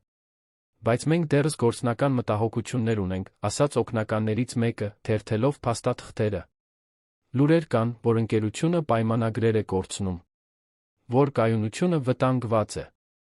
Դա ճշմարտություն է, խոստովանեց Նարեկը, նորից ընտրելով ազնվությունը։ Մենք այս ամիս 3 պայմանագիր ենք կորցրել։ Բայց ոչ այն պատճառով, որ մեր որակն ընկել է։ Մենք կորցրել ենք, որովհետև մարդիկ վախենում են։ Վախենում են փոփոխություններից։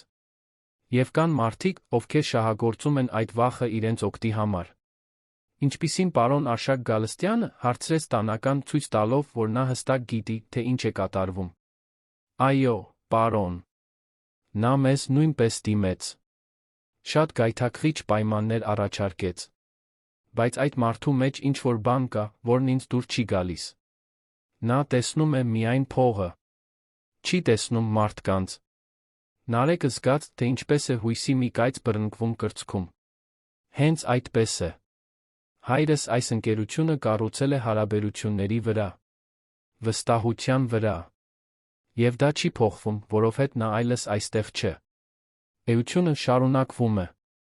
Տանական երկար ժամանակ լուռ մնաց, թերթելով թղթերը։ Հետո նա փակեց թղթապանակը, ուղիղ նայեց Նարեկին։ Ես անսովոր քայլ կանեմ։ Ես կերկարացկեմ պայմանագիրը։ Բայց մի պայմանով։ Ո՞րն է դա, հարցրեց Նարեկը, սիրտը արագ բաբախելով։ Դուք ինձ ամենամսյա հաշվետվություններ կուղարկեք։ Անձամբ։ Ես ուզում եմ իմանալ, թե ինչպես է ընկերությունը, որոնք են մարտահրավերները, ինչպես եք դուք դրանց հետ վարվում։ Ես ուզում եմ տեսնել ձեր աճը։ Եվ եթե որևէ պահի ես նկատեմ, որ ձեր հոր սկզբունքները լքվել են, ես անմիջապես կչեղարկեմ պայմանագիրը։ Առանց նախազգուշացման։ Նարեկը չվարանեց։ Ես համաձայն եմ։ Եվ խոստանում եմ, որ դուք կտեսնեք, որ ես սա լուրջ եմ ընդունում։ Այդ դեպքում մենք համաձայնության եկանք, ասաց Տանական, մեկնելով ձեռքը։ Օգնականները բացեցին նոր փաստաթղթերը, հաջորդ ժամվա ընթացքում մանրամասները ճշգրտվեցին։ Պայմանագիրը ոչ միայն երկարաձգվեց, այլ ընդլայնվեց։ Տանական այնքան տպավորված էր Նարեկի ազնվությամբ, որ որոշեց ներմուծումների ծավալն ավելացնել 15%-ով։ Երբ նրանք վերջապես դուրս եկան հանդիպումից, արդեն ուշ կեսօր էր։ Էդվարդը ցնծության մեջ էր։ Նարեկ, դու հիանալի էիր։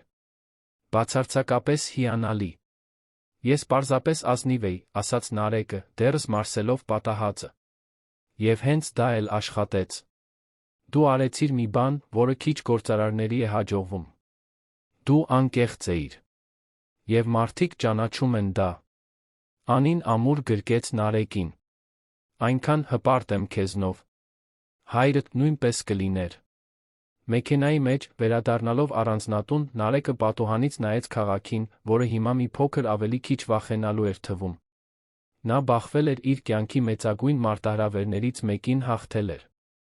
Ոչ թե հնարքների կամ մանիպուլյացիայի միջոցով, այլ ազնվության սկզբունքների շնորհիվ։ Դա մի դաս էր, որը նա կկրեր իր հետ ընդմիշտ։ Երբ նրանք տուն հասան, տիկին Գոհարն արդեն տոնական ընթրիք էր պատրաստել։ Նա պատրաստել էր Ռոբերտի սիրելի ուտեստը, սնկով ռիզոտո, սպիտակ գինով։ Եվ կտակի ընթերցումից հետո առաջին անգամ նրանք բոլորը միասին նստեցին սեղանի շուրջ, որպես մի տարօրինակ, բայց իրական ընտանիք։ Էդվարդը բարձրացրեց հյութի բաժակը։ Կենաց։ Մելիքյան իմպորտ-էքսպորտի նոր առաջնորդի։ Եվ այն մարդու, ում նա կդառնա։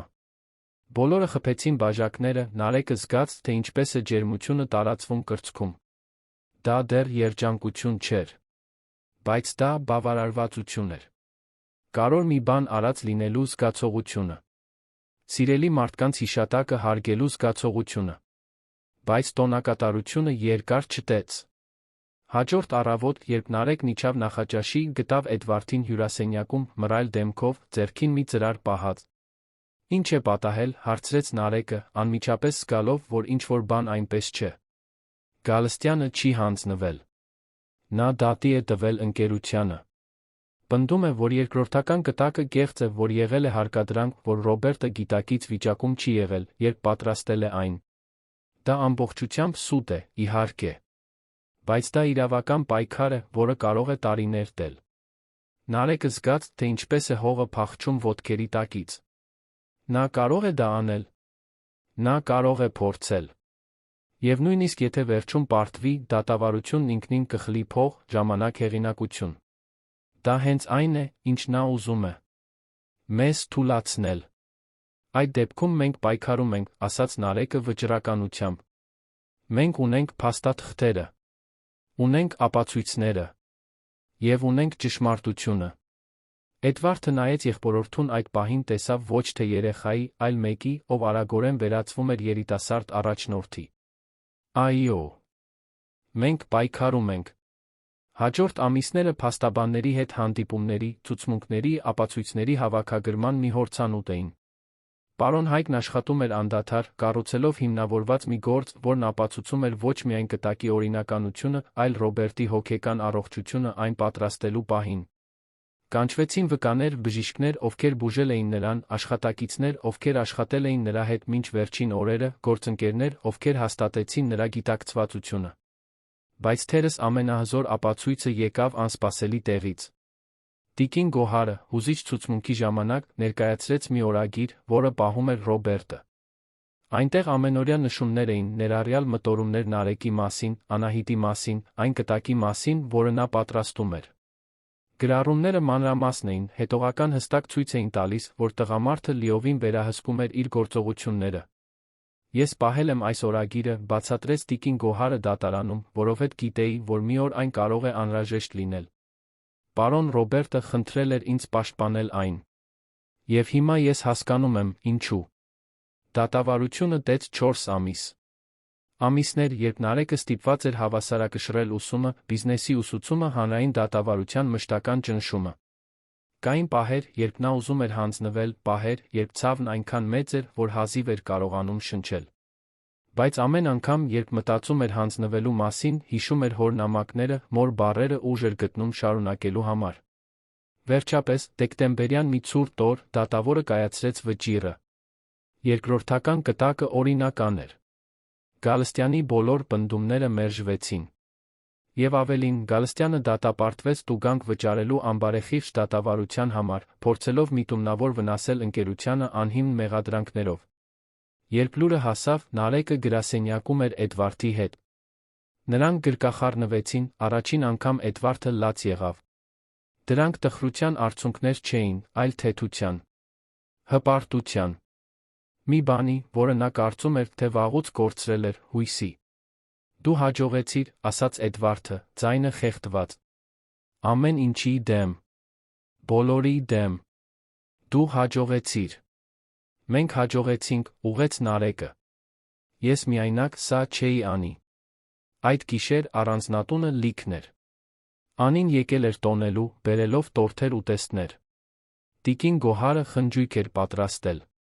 Նույնիսկ ընկերության որոշ աշխատակիցներ հայտնվեցին, բերելով ծաղիկներ, գրկախառնություններ։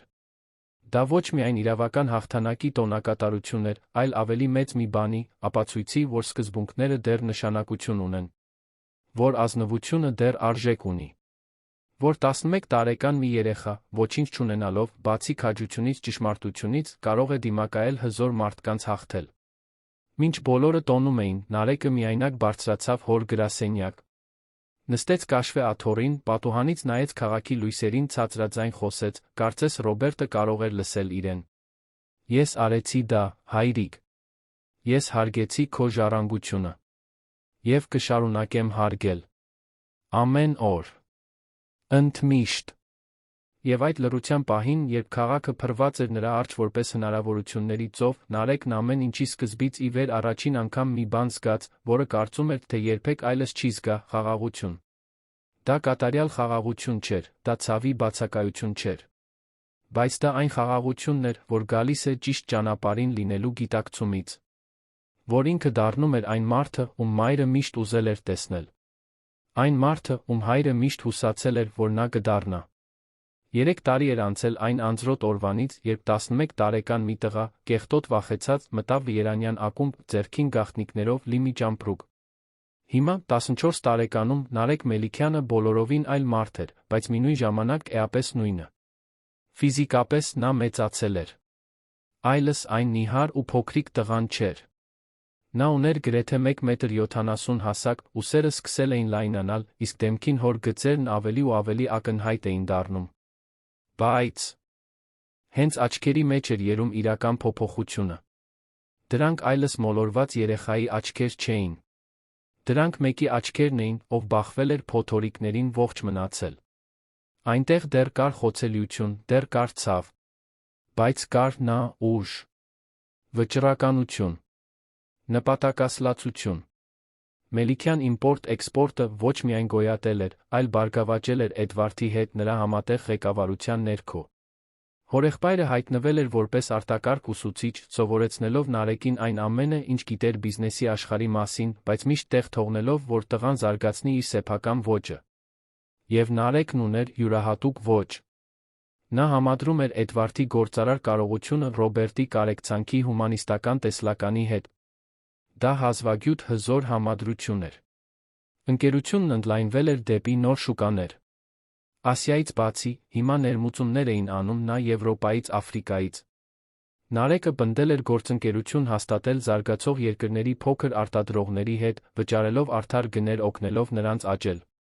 Դա կարճաժամկետ կտրվածքով ամենաշահութաբեր ռազմավարությունը չէր, բայց այն ստեղծում էր հավատարմություն, հեղինակություն, որը ոչ մի փող չէր կարող գնել։ Էդվարդը, ով 3 տարի առաջ դառնացած նախանձ մարդ էր, ամբողջությամբ փոխվել էր։ Եղբորորդու կողքին աշխատանքը նրան նորից կապել էր մի բանի հետ, որը նա կարծում էր, թե կորցրել է նպատակի զգացումի հետ։ Նա դեռս խիստ էր բիզնեսում, դեռս ռազմավարական հաշվենկատ, երբ անհրաժեշտ էր։ Բայց հիմա այնտեղ ուրիշ բան կար։ Սիրտ կար։ Անկեղծ մտահոգություն այն մարդկանց համար, ովքեր կախված էին ընկերությունից։ Նրանց միջ հարաբերությունները նույնպես զարմանալիորեն զարգացել էին։ Սկզբում դա պարզապես փխրուն դաշինք էր, կառուցված փոխադարձ անհրաժեշտության վրա։ Ժամանակի ընթացքում այն դարձավ հարգանք։ Իսկ հիմա, 3 տարի անց, կար մի բան, որը նրանցից ոչ մեկը չէր համարձակվում անվանել, բայց երկուսն էլ զգում էին։ Դա սեր էր։ Մի սեր, որը տարբերվում էր նրանից, ինչ Նարեկն ուներ մոր հանդեպ կամ հոր, ում երբեք չէր ճանաչել։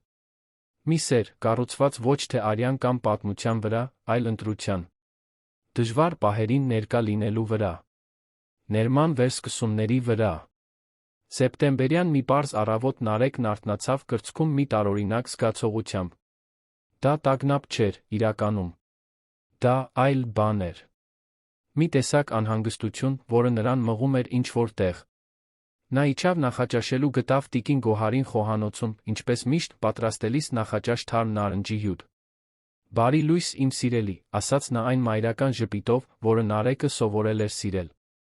«Լավ ես քնել»։ Այնքան էլ չէ։ Տարօրինակ երազներ տեսա։ Ինչի՞։ Մասին։ Հորս մասին։ Նրա գրասենյակի մասին։ Կարծես նա ինձ կանչում էր։ Տիկին Գոհարը դադարեցրեց իր գործը, մտահոգ նայեց Նարեկին։ Գիտես, գրասենյակը փակ է մնացել այս 3 տարիներին։ Դու հազիվ ես այնտեղ մտել այն պահից, երբ ամեն ինչ լուծվեց։ Գիտեմ։ Կարծում եմ, վախենում էի։ Վախենում էի ավելի շատ ցավ գտնել։ Կամ գուցե վախենում էիր խաղաղություն գտնել, մեղմորեն հուշեց նա։ Երբեմն մենք խուսափում ենք նրանից, ինչի կարիքն ամենաշատն ունենք, որովհետև վախենում ենք, թե դա ինչ կարող է փոխել մեր մեջ։ Նարեկը լուռ կերավ, մտածելով տնտեսուհու բառերի մասին։ Նա իրավացի էր, ինչպես միշտ։ Նա խուսափել էր այդ գրասենյակից, որովհետև գիտեր, որ այնտեղ կային ավելի շատ ճշմարտություններ, ավելի շատ հիշողություններ, ավելի շատ կապեր մի մարդու հետ, ում նա սովորում էր ճանաչել նամակների ուրիշների պատմությունների միջոցով։ Եվ գուցե, միայն գուցե, նա հիմա պատրաստ էր այդ քայլն անելու։ Նախաճաշից հետո Նարեկը բարձրացավ երրորդ հարկ։ Գրասենյակ տանող միջանցքն ավելի երկար էր թվում, քան նա հիշում էր։ Դուռը փակ էր, ինչպես միշտ, բրոնզե բռնակը փայլում էր միջանցքի պատուհանից ներս թափանցող արի լույսի տակ։ Նա խորը շունչ քաշեց, բացեց այն։ Գրասենյակը ճիշտ այնպես էր, ինչպես նա հիշում էր։ Տիկին Գոհարը կանոնավոր մաքրում էր, այնպես որ փոշի չկար։ Գրքերը դասավորված էին դարակներում, նկարները պատերին, մեծ մախագոնի սեղանը կենտրոնում։ Բայց ինչ-որ բան այլ էր։ Կամ գուցե Նարեկն էր այլ։ Հիմա, նայելով այդ տարածքին, նա այլս միայն տխրություն չէր զգում։ Զգում էր կապ։ Պատկանելիություն։ Քայլեց դեպի սեղանը, նստեց կաշվե աթոռին։ Փակեց աչքերը, փորձեց պատկերացնել հորը այնտեղ, աշխատելիս, որոշումներ կայացնելիս, նամակներ գրելիս մի որդու, ում հազիվ էր ճանաչում, բայց խորապես սիրում էր։ Երբ նա նորից բացեց աչքերը, հայացքն ընկավ մի հատուկ դարակի վրա, այն մեկի, որը նա դեռ ամբողջությամբ չէր ուսումնասիրել։ Զգուշությամբ բացեց այն։ Ներսում կային ավելի շատ փաստաթղթեր, որոշ լուսանկարներ, ավելի փոքր փայտե տուփ, որը նա նախկինում չէր տեսել։ Այն դարակի խորքում էր, գրեթե թաքնված։ Նարեկը վերցրեց այն, դրեց սեղանին։ Այն ուներ թռչունների ծաղիկների նուրբ փորագրություններ, իսկ կենտրոնում մի պարզ փական։ Նա բացեց տուփը, այն, ինչ տեսավ, ստիպեց սրտին արագ բաբախել։ Դրանք նամակներ էին։ Տասնյակ նամակներ։ Բայց դրանք Ռոբերտի նամակները չէին Նարեկին։ Դրանք Ռոբերտի Անահիտի միջ տարիների ընթացքում փոխանակված նամակներն էին։ Նամակներ, որոնք փաստում էին մի անհնարին սեր, մի հարաբերություն, որը պետք է ապրվեր ստվերում, ցավոտ ընտրություններ, խորը զղջումներ։ Նարեկը վերցրեց առաջին նամակը, գրված Անահիտի կողմից Նարեկի ծնվելուց անմիջապես հետո։ Նրա ձեռքը դողում էր կարդալիս։ Ռոբերտ, մեր որդին այսօր ծնվեց։ Նա կատարյալ է։ Ունի քո աչքերը, քո քիթը, նույնիսկ ձեռքերիցը ճիշտ քոնն է։ Նրան գրկումս պահելը ամենահրաշալի, ամենացավալի բանն է, որ ես երբե ապրել եմ։ Հրաշալի, որովհետև նա կա։ Ցավալի, որովհետև գիտեմ, որ դու չես կարող այստեղ լինել իրականում։ Գիտեմ, որ ես եմ որոշել հեռանալ։ Գիտեմ, որ դա իմ ընտրությունն էր, պաշտպանել մեր որդուն մի սկանդալից, որը կարող էր կործանել նրան։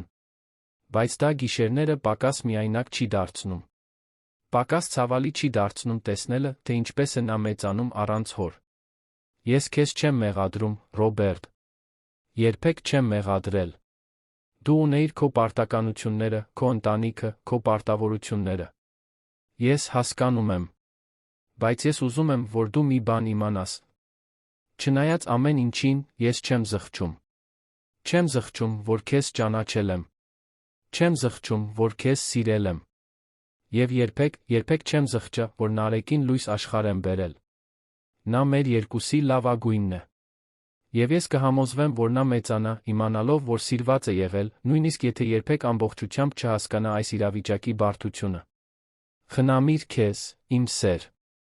Եվ իմացիր, որ որտեղ էլ լինես, իմ սրտի մի մասը միշտ քեզ հետ կլինի։ Նարեկը ստիպված էր կանգ առնել։ Արցունքներն ազատ հոսում էին նրա դեմքով։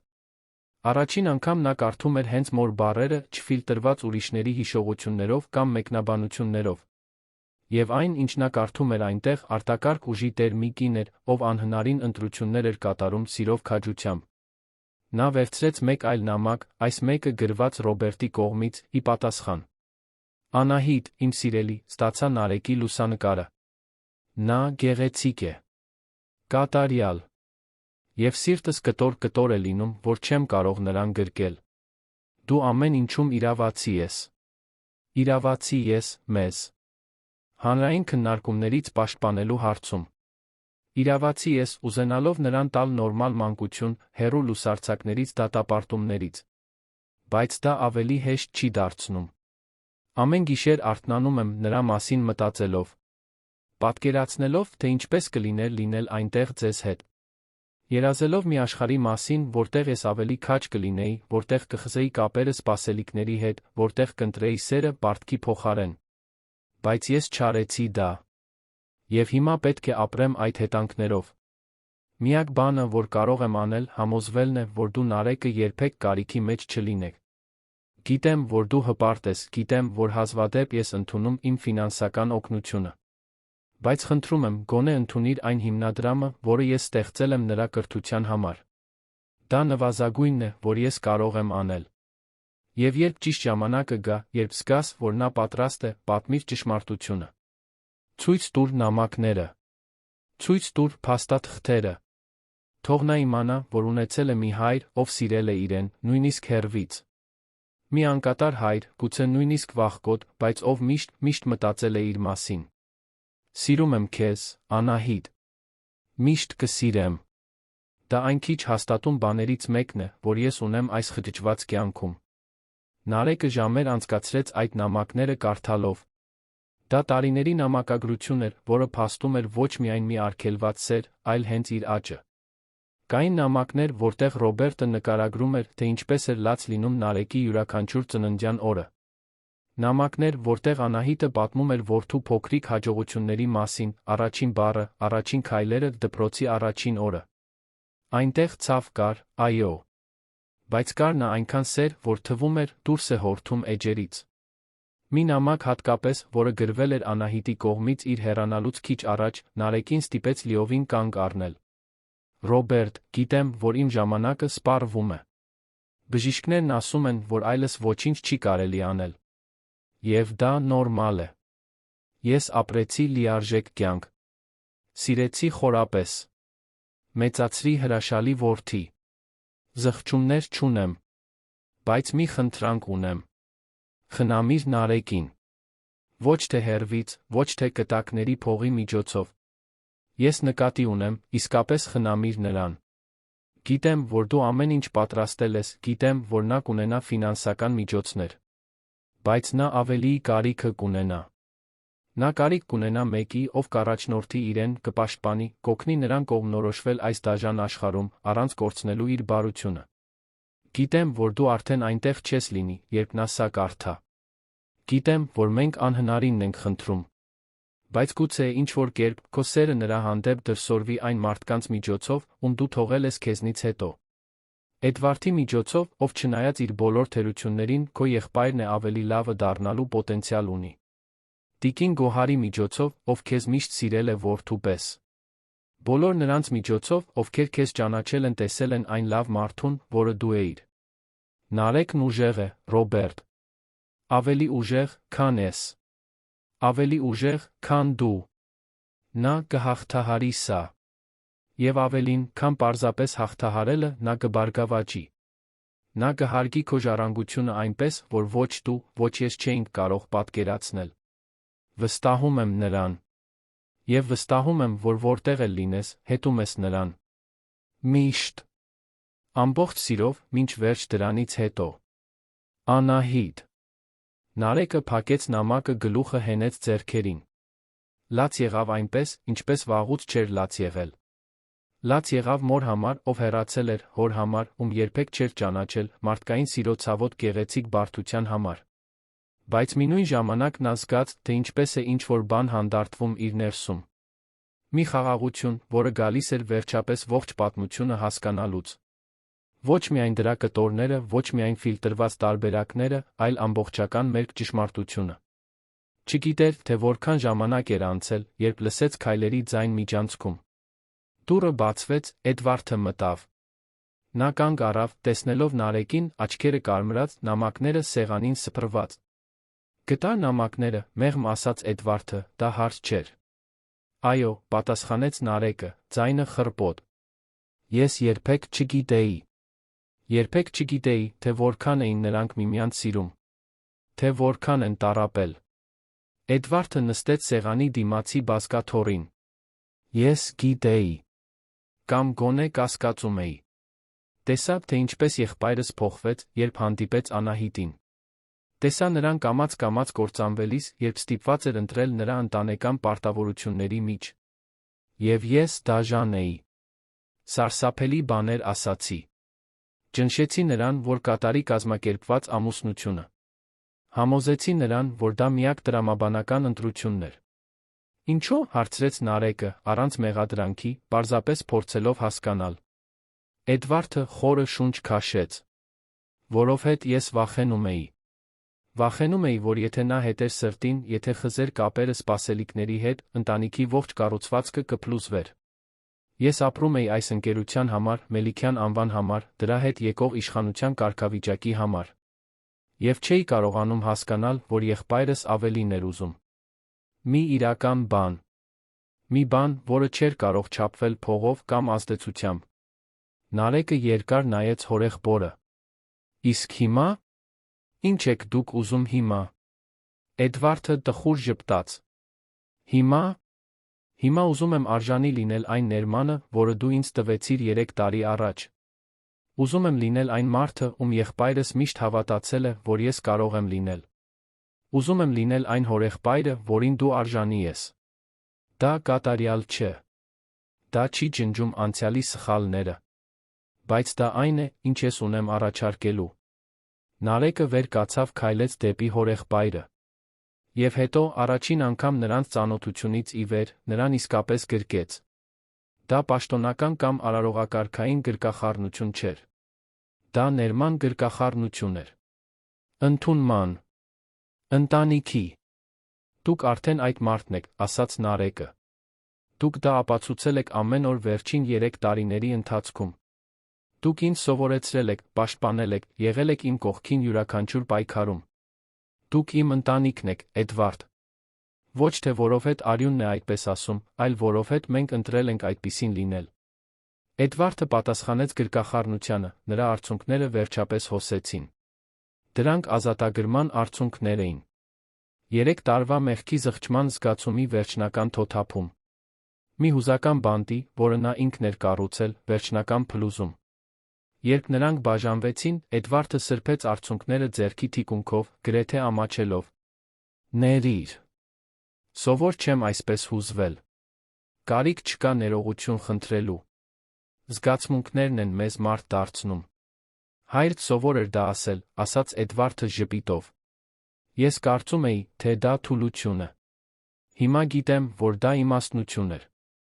Նարեկը վերադարձավ սեղանի մոտ, նայեց սփռված այդ բոլոր նամակներին։ Նա մի միտք ուներ։ Եկեք մի բան անենք։ Եկեք դասավորենք այս բոլոր նամակները, բոլոր լուսանկարները, բոլոր փաստաթղթերը։ Եկեք ստեղծենք մեր ընտանիքի պատմության արխիվը։ Ոչ միայն ընկերության, այլ մարդկանց։ Մեր կատարած ընտրությունների, սխալների, սիրո, ամեն ինչի։ Ինչի։ Համար, հարցրեց Էդվարդը հետաքրքրությամբ։ Հիշելու համար։ Որպեսզի երբ ես մի օր իմ սեփական երեխաներն ունենամ, կարողանամ նրանց ցույց տալ, թե որտեղից ենք մենք գալիս։ Որպեսզի նրանք իմանան, որ ընտանիքը կատարյալ չէ, որ սերը բարդ է, որ մարդիկ սխալներ են գործում, բայց նա փոխվելու ունակություն ունեն։ Որպեսզի նրանք երբեք չմոռանան, որ վերջում այն, ինչ նշանակություն ունի, ոչ թե փողն է կամ իշխանությունը, այլ մեր ստեղծած կապերը, այն, թե ինչպես ենք վերաբերվում մարդկանց։ Էդվարդը գլխով արեց, ակնհայտորեն հուզված։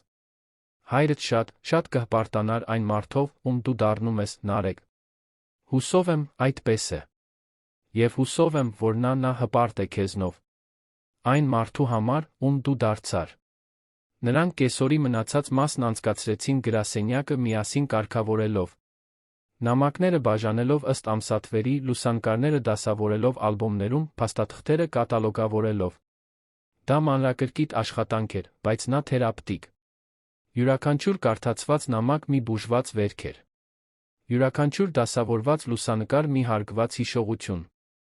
Երբ Արը սկսեց մայր մտնել, Երանի երկինքը ներկելով նարնջագույն վարդագույն երանգներով, տիկին Գոհարը բարձրացավ թեյով թխվածքաբլիթներով սկուտեղով։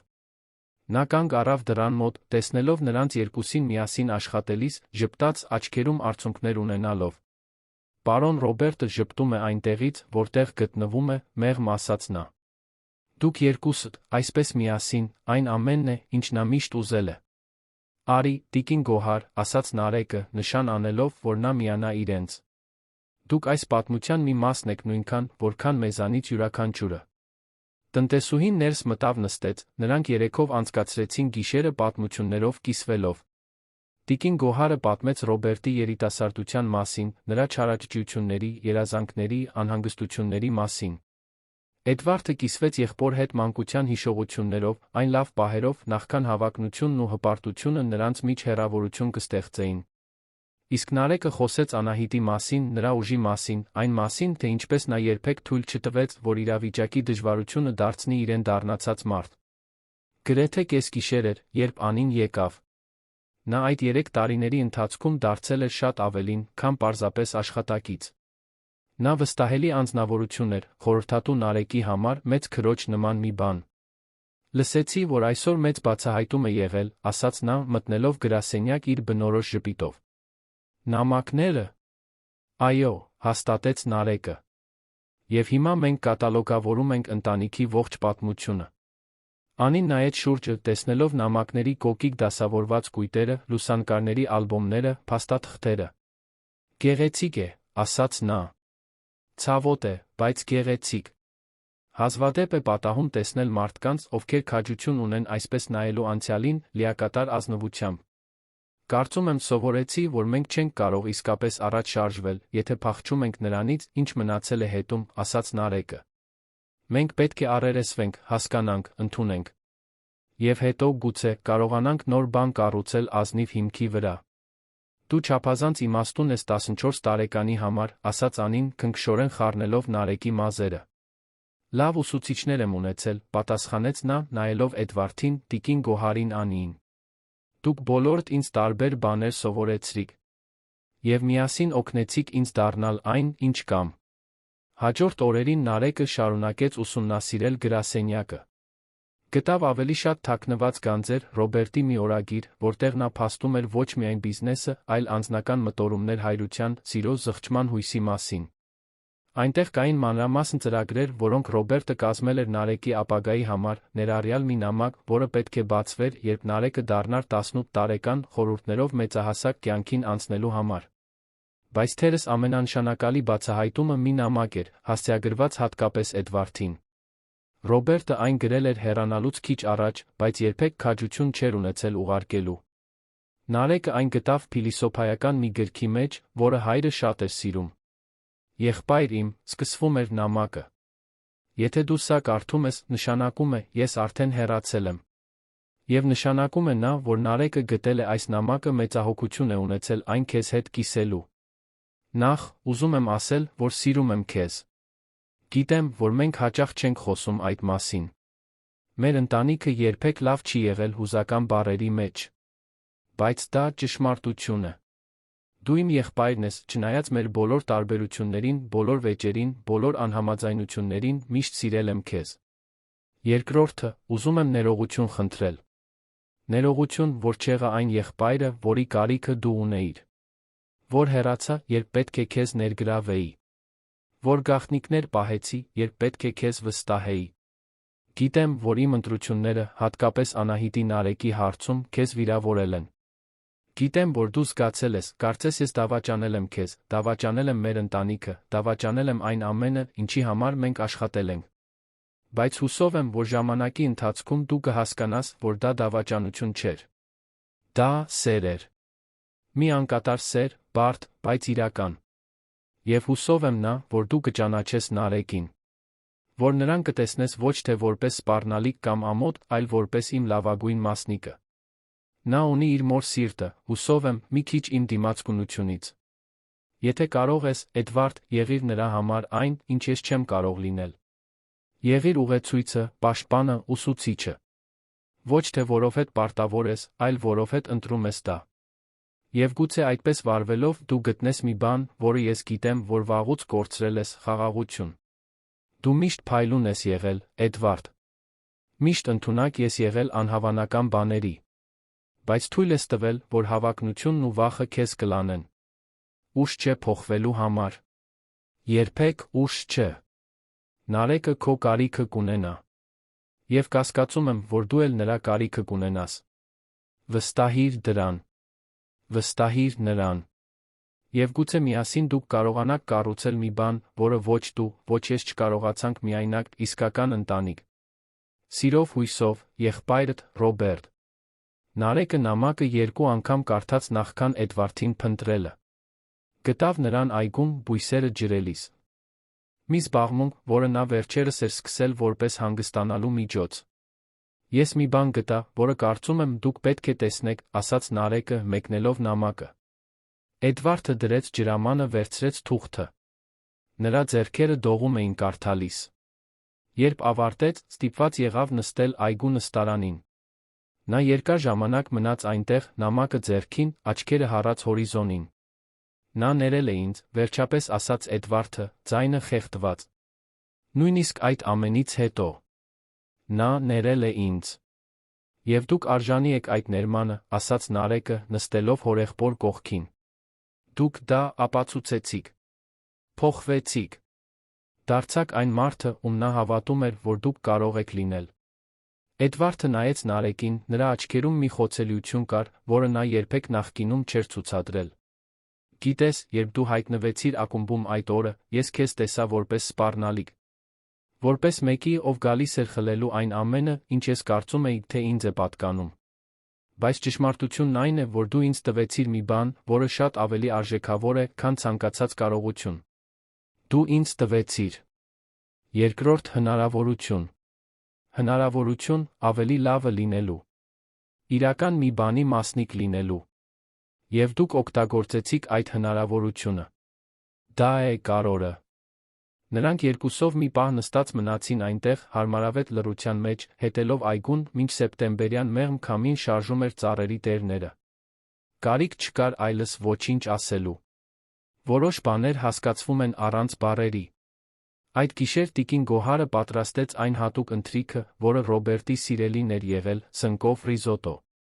Բոլորը միասին նստեցին սեղանի շուրջ, Նարեկը, Էդվարդը, Անին, տիկին Գոհարը։ Դա մի տարօրինակ ընտանիք էր, հավաքված կոտրված կտորներից, բայց դա մի անկեղծ ընտանիք էր։ Ես ուզում եմ կենաց ասել, ասաց Նարեկը, բարձրացնելով իր բաժակը։ 3 տարվա ճանապարհի համար։ Այն բոլոր արցունքների, բոլոր պայքարների, բոլոր հաղթանակների համար։ Բայց հիմնականում ուզում եմ կենաց ասել ընտրությունների համար։ Ներելու ընտրության համար։ Փորձելու ընտրության համար։ Կորսվածի ավերակների վրա նոր բան կառուցելու ընտրության համար։ Բոլորը բարձրացրեցին իրենց բաժակները։ Եվ Էդվարդն ավելացրեց. Եվ ընտանիքների համար։ Ոչ թե նրանց, որոնցում մենք ծնվում ենք, այլ նրանց, որոնց մենք ստեղծում ենք։ Նրանց, որոնց մենք ընտրում ենք։ Նրանց, որոնք, չնայած բոլոր հավանականություններին, գտնում են գործելու ձը։ Նրանք խփեցին բաժակները խմեցին։ Եվ այնտեղ, այդ սեղանի շուրջ, այդ առանձնատանը, որը 3 տարի առաջ թվում էր կորսված երազանքների դամբարան, կյանք կար։ Ծիծաղ կար։ Սեր կար։ Ընթրիքից հետո Նարեկը Էդվարդը նստեցին պատշգամբում, նայելով քաղաքի լույսերին։ Դա մի ծես էր, որ նրանք որդեգրել էին վերջին շաբաթների ընթացքում, լուր զրույցի այդ պահերը, որտեղ միմյանց ներկայության հանգստությունը բավարար էր։ Գիտես, սկսեց Նարեկը, երկար ժամանակ ես կարծում էի, թե ամեն ինչ կորցրել եմ։ Կորցրեցի մորս։ Երբեք չճանաչեցի հորս իրականում։ Այստեղ եկա միայնակ, վախեցած, չիմանալով ինչ անել։ Իսկ հիմա մեղմ հարցրեց Էդվարդը։ Հիմա ես հասկանում եմ, որ ամեն ինչ չեմ կորցրել։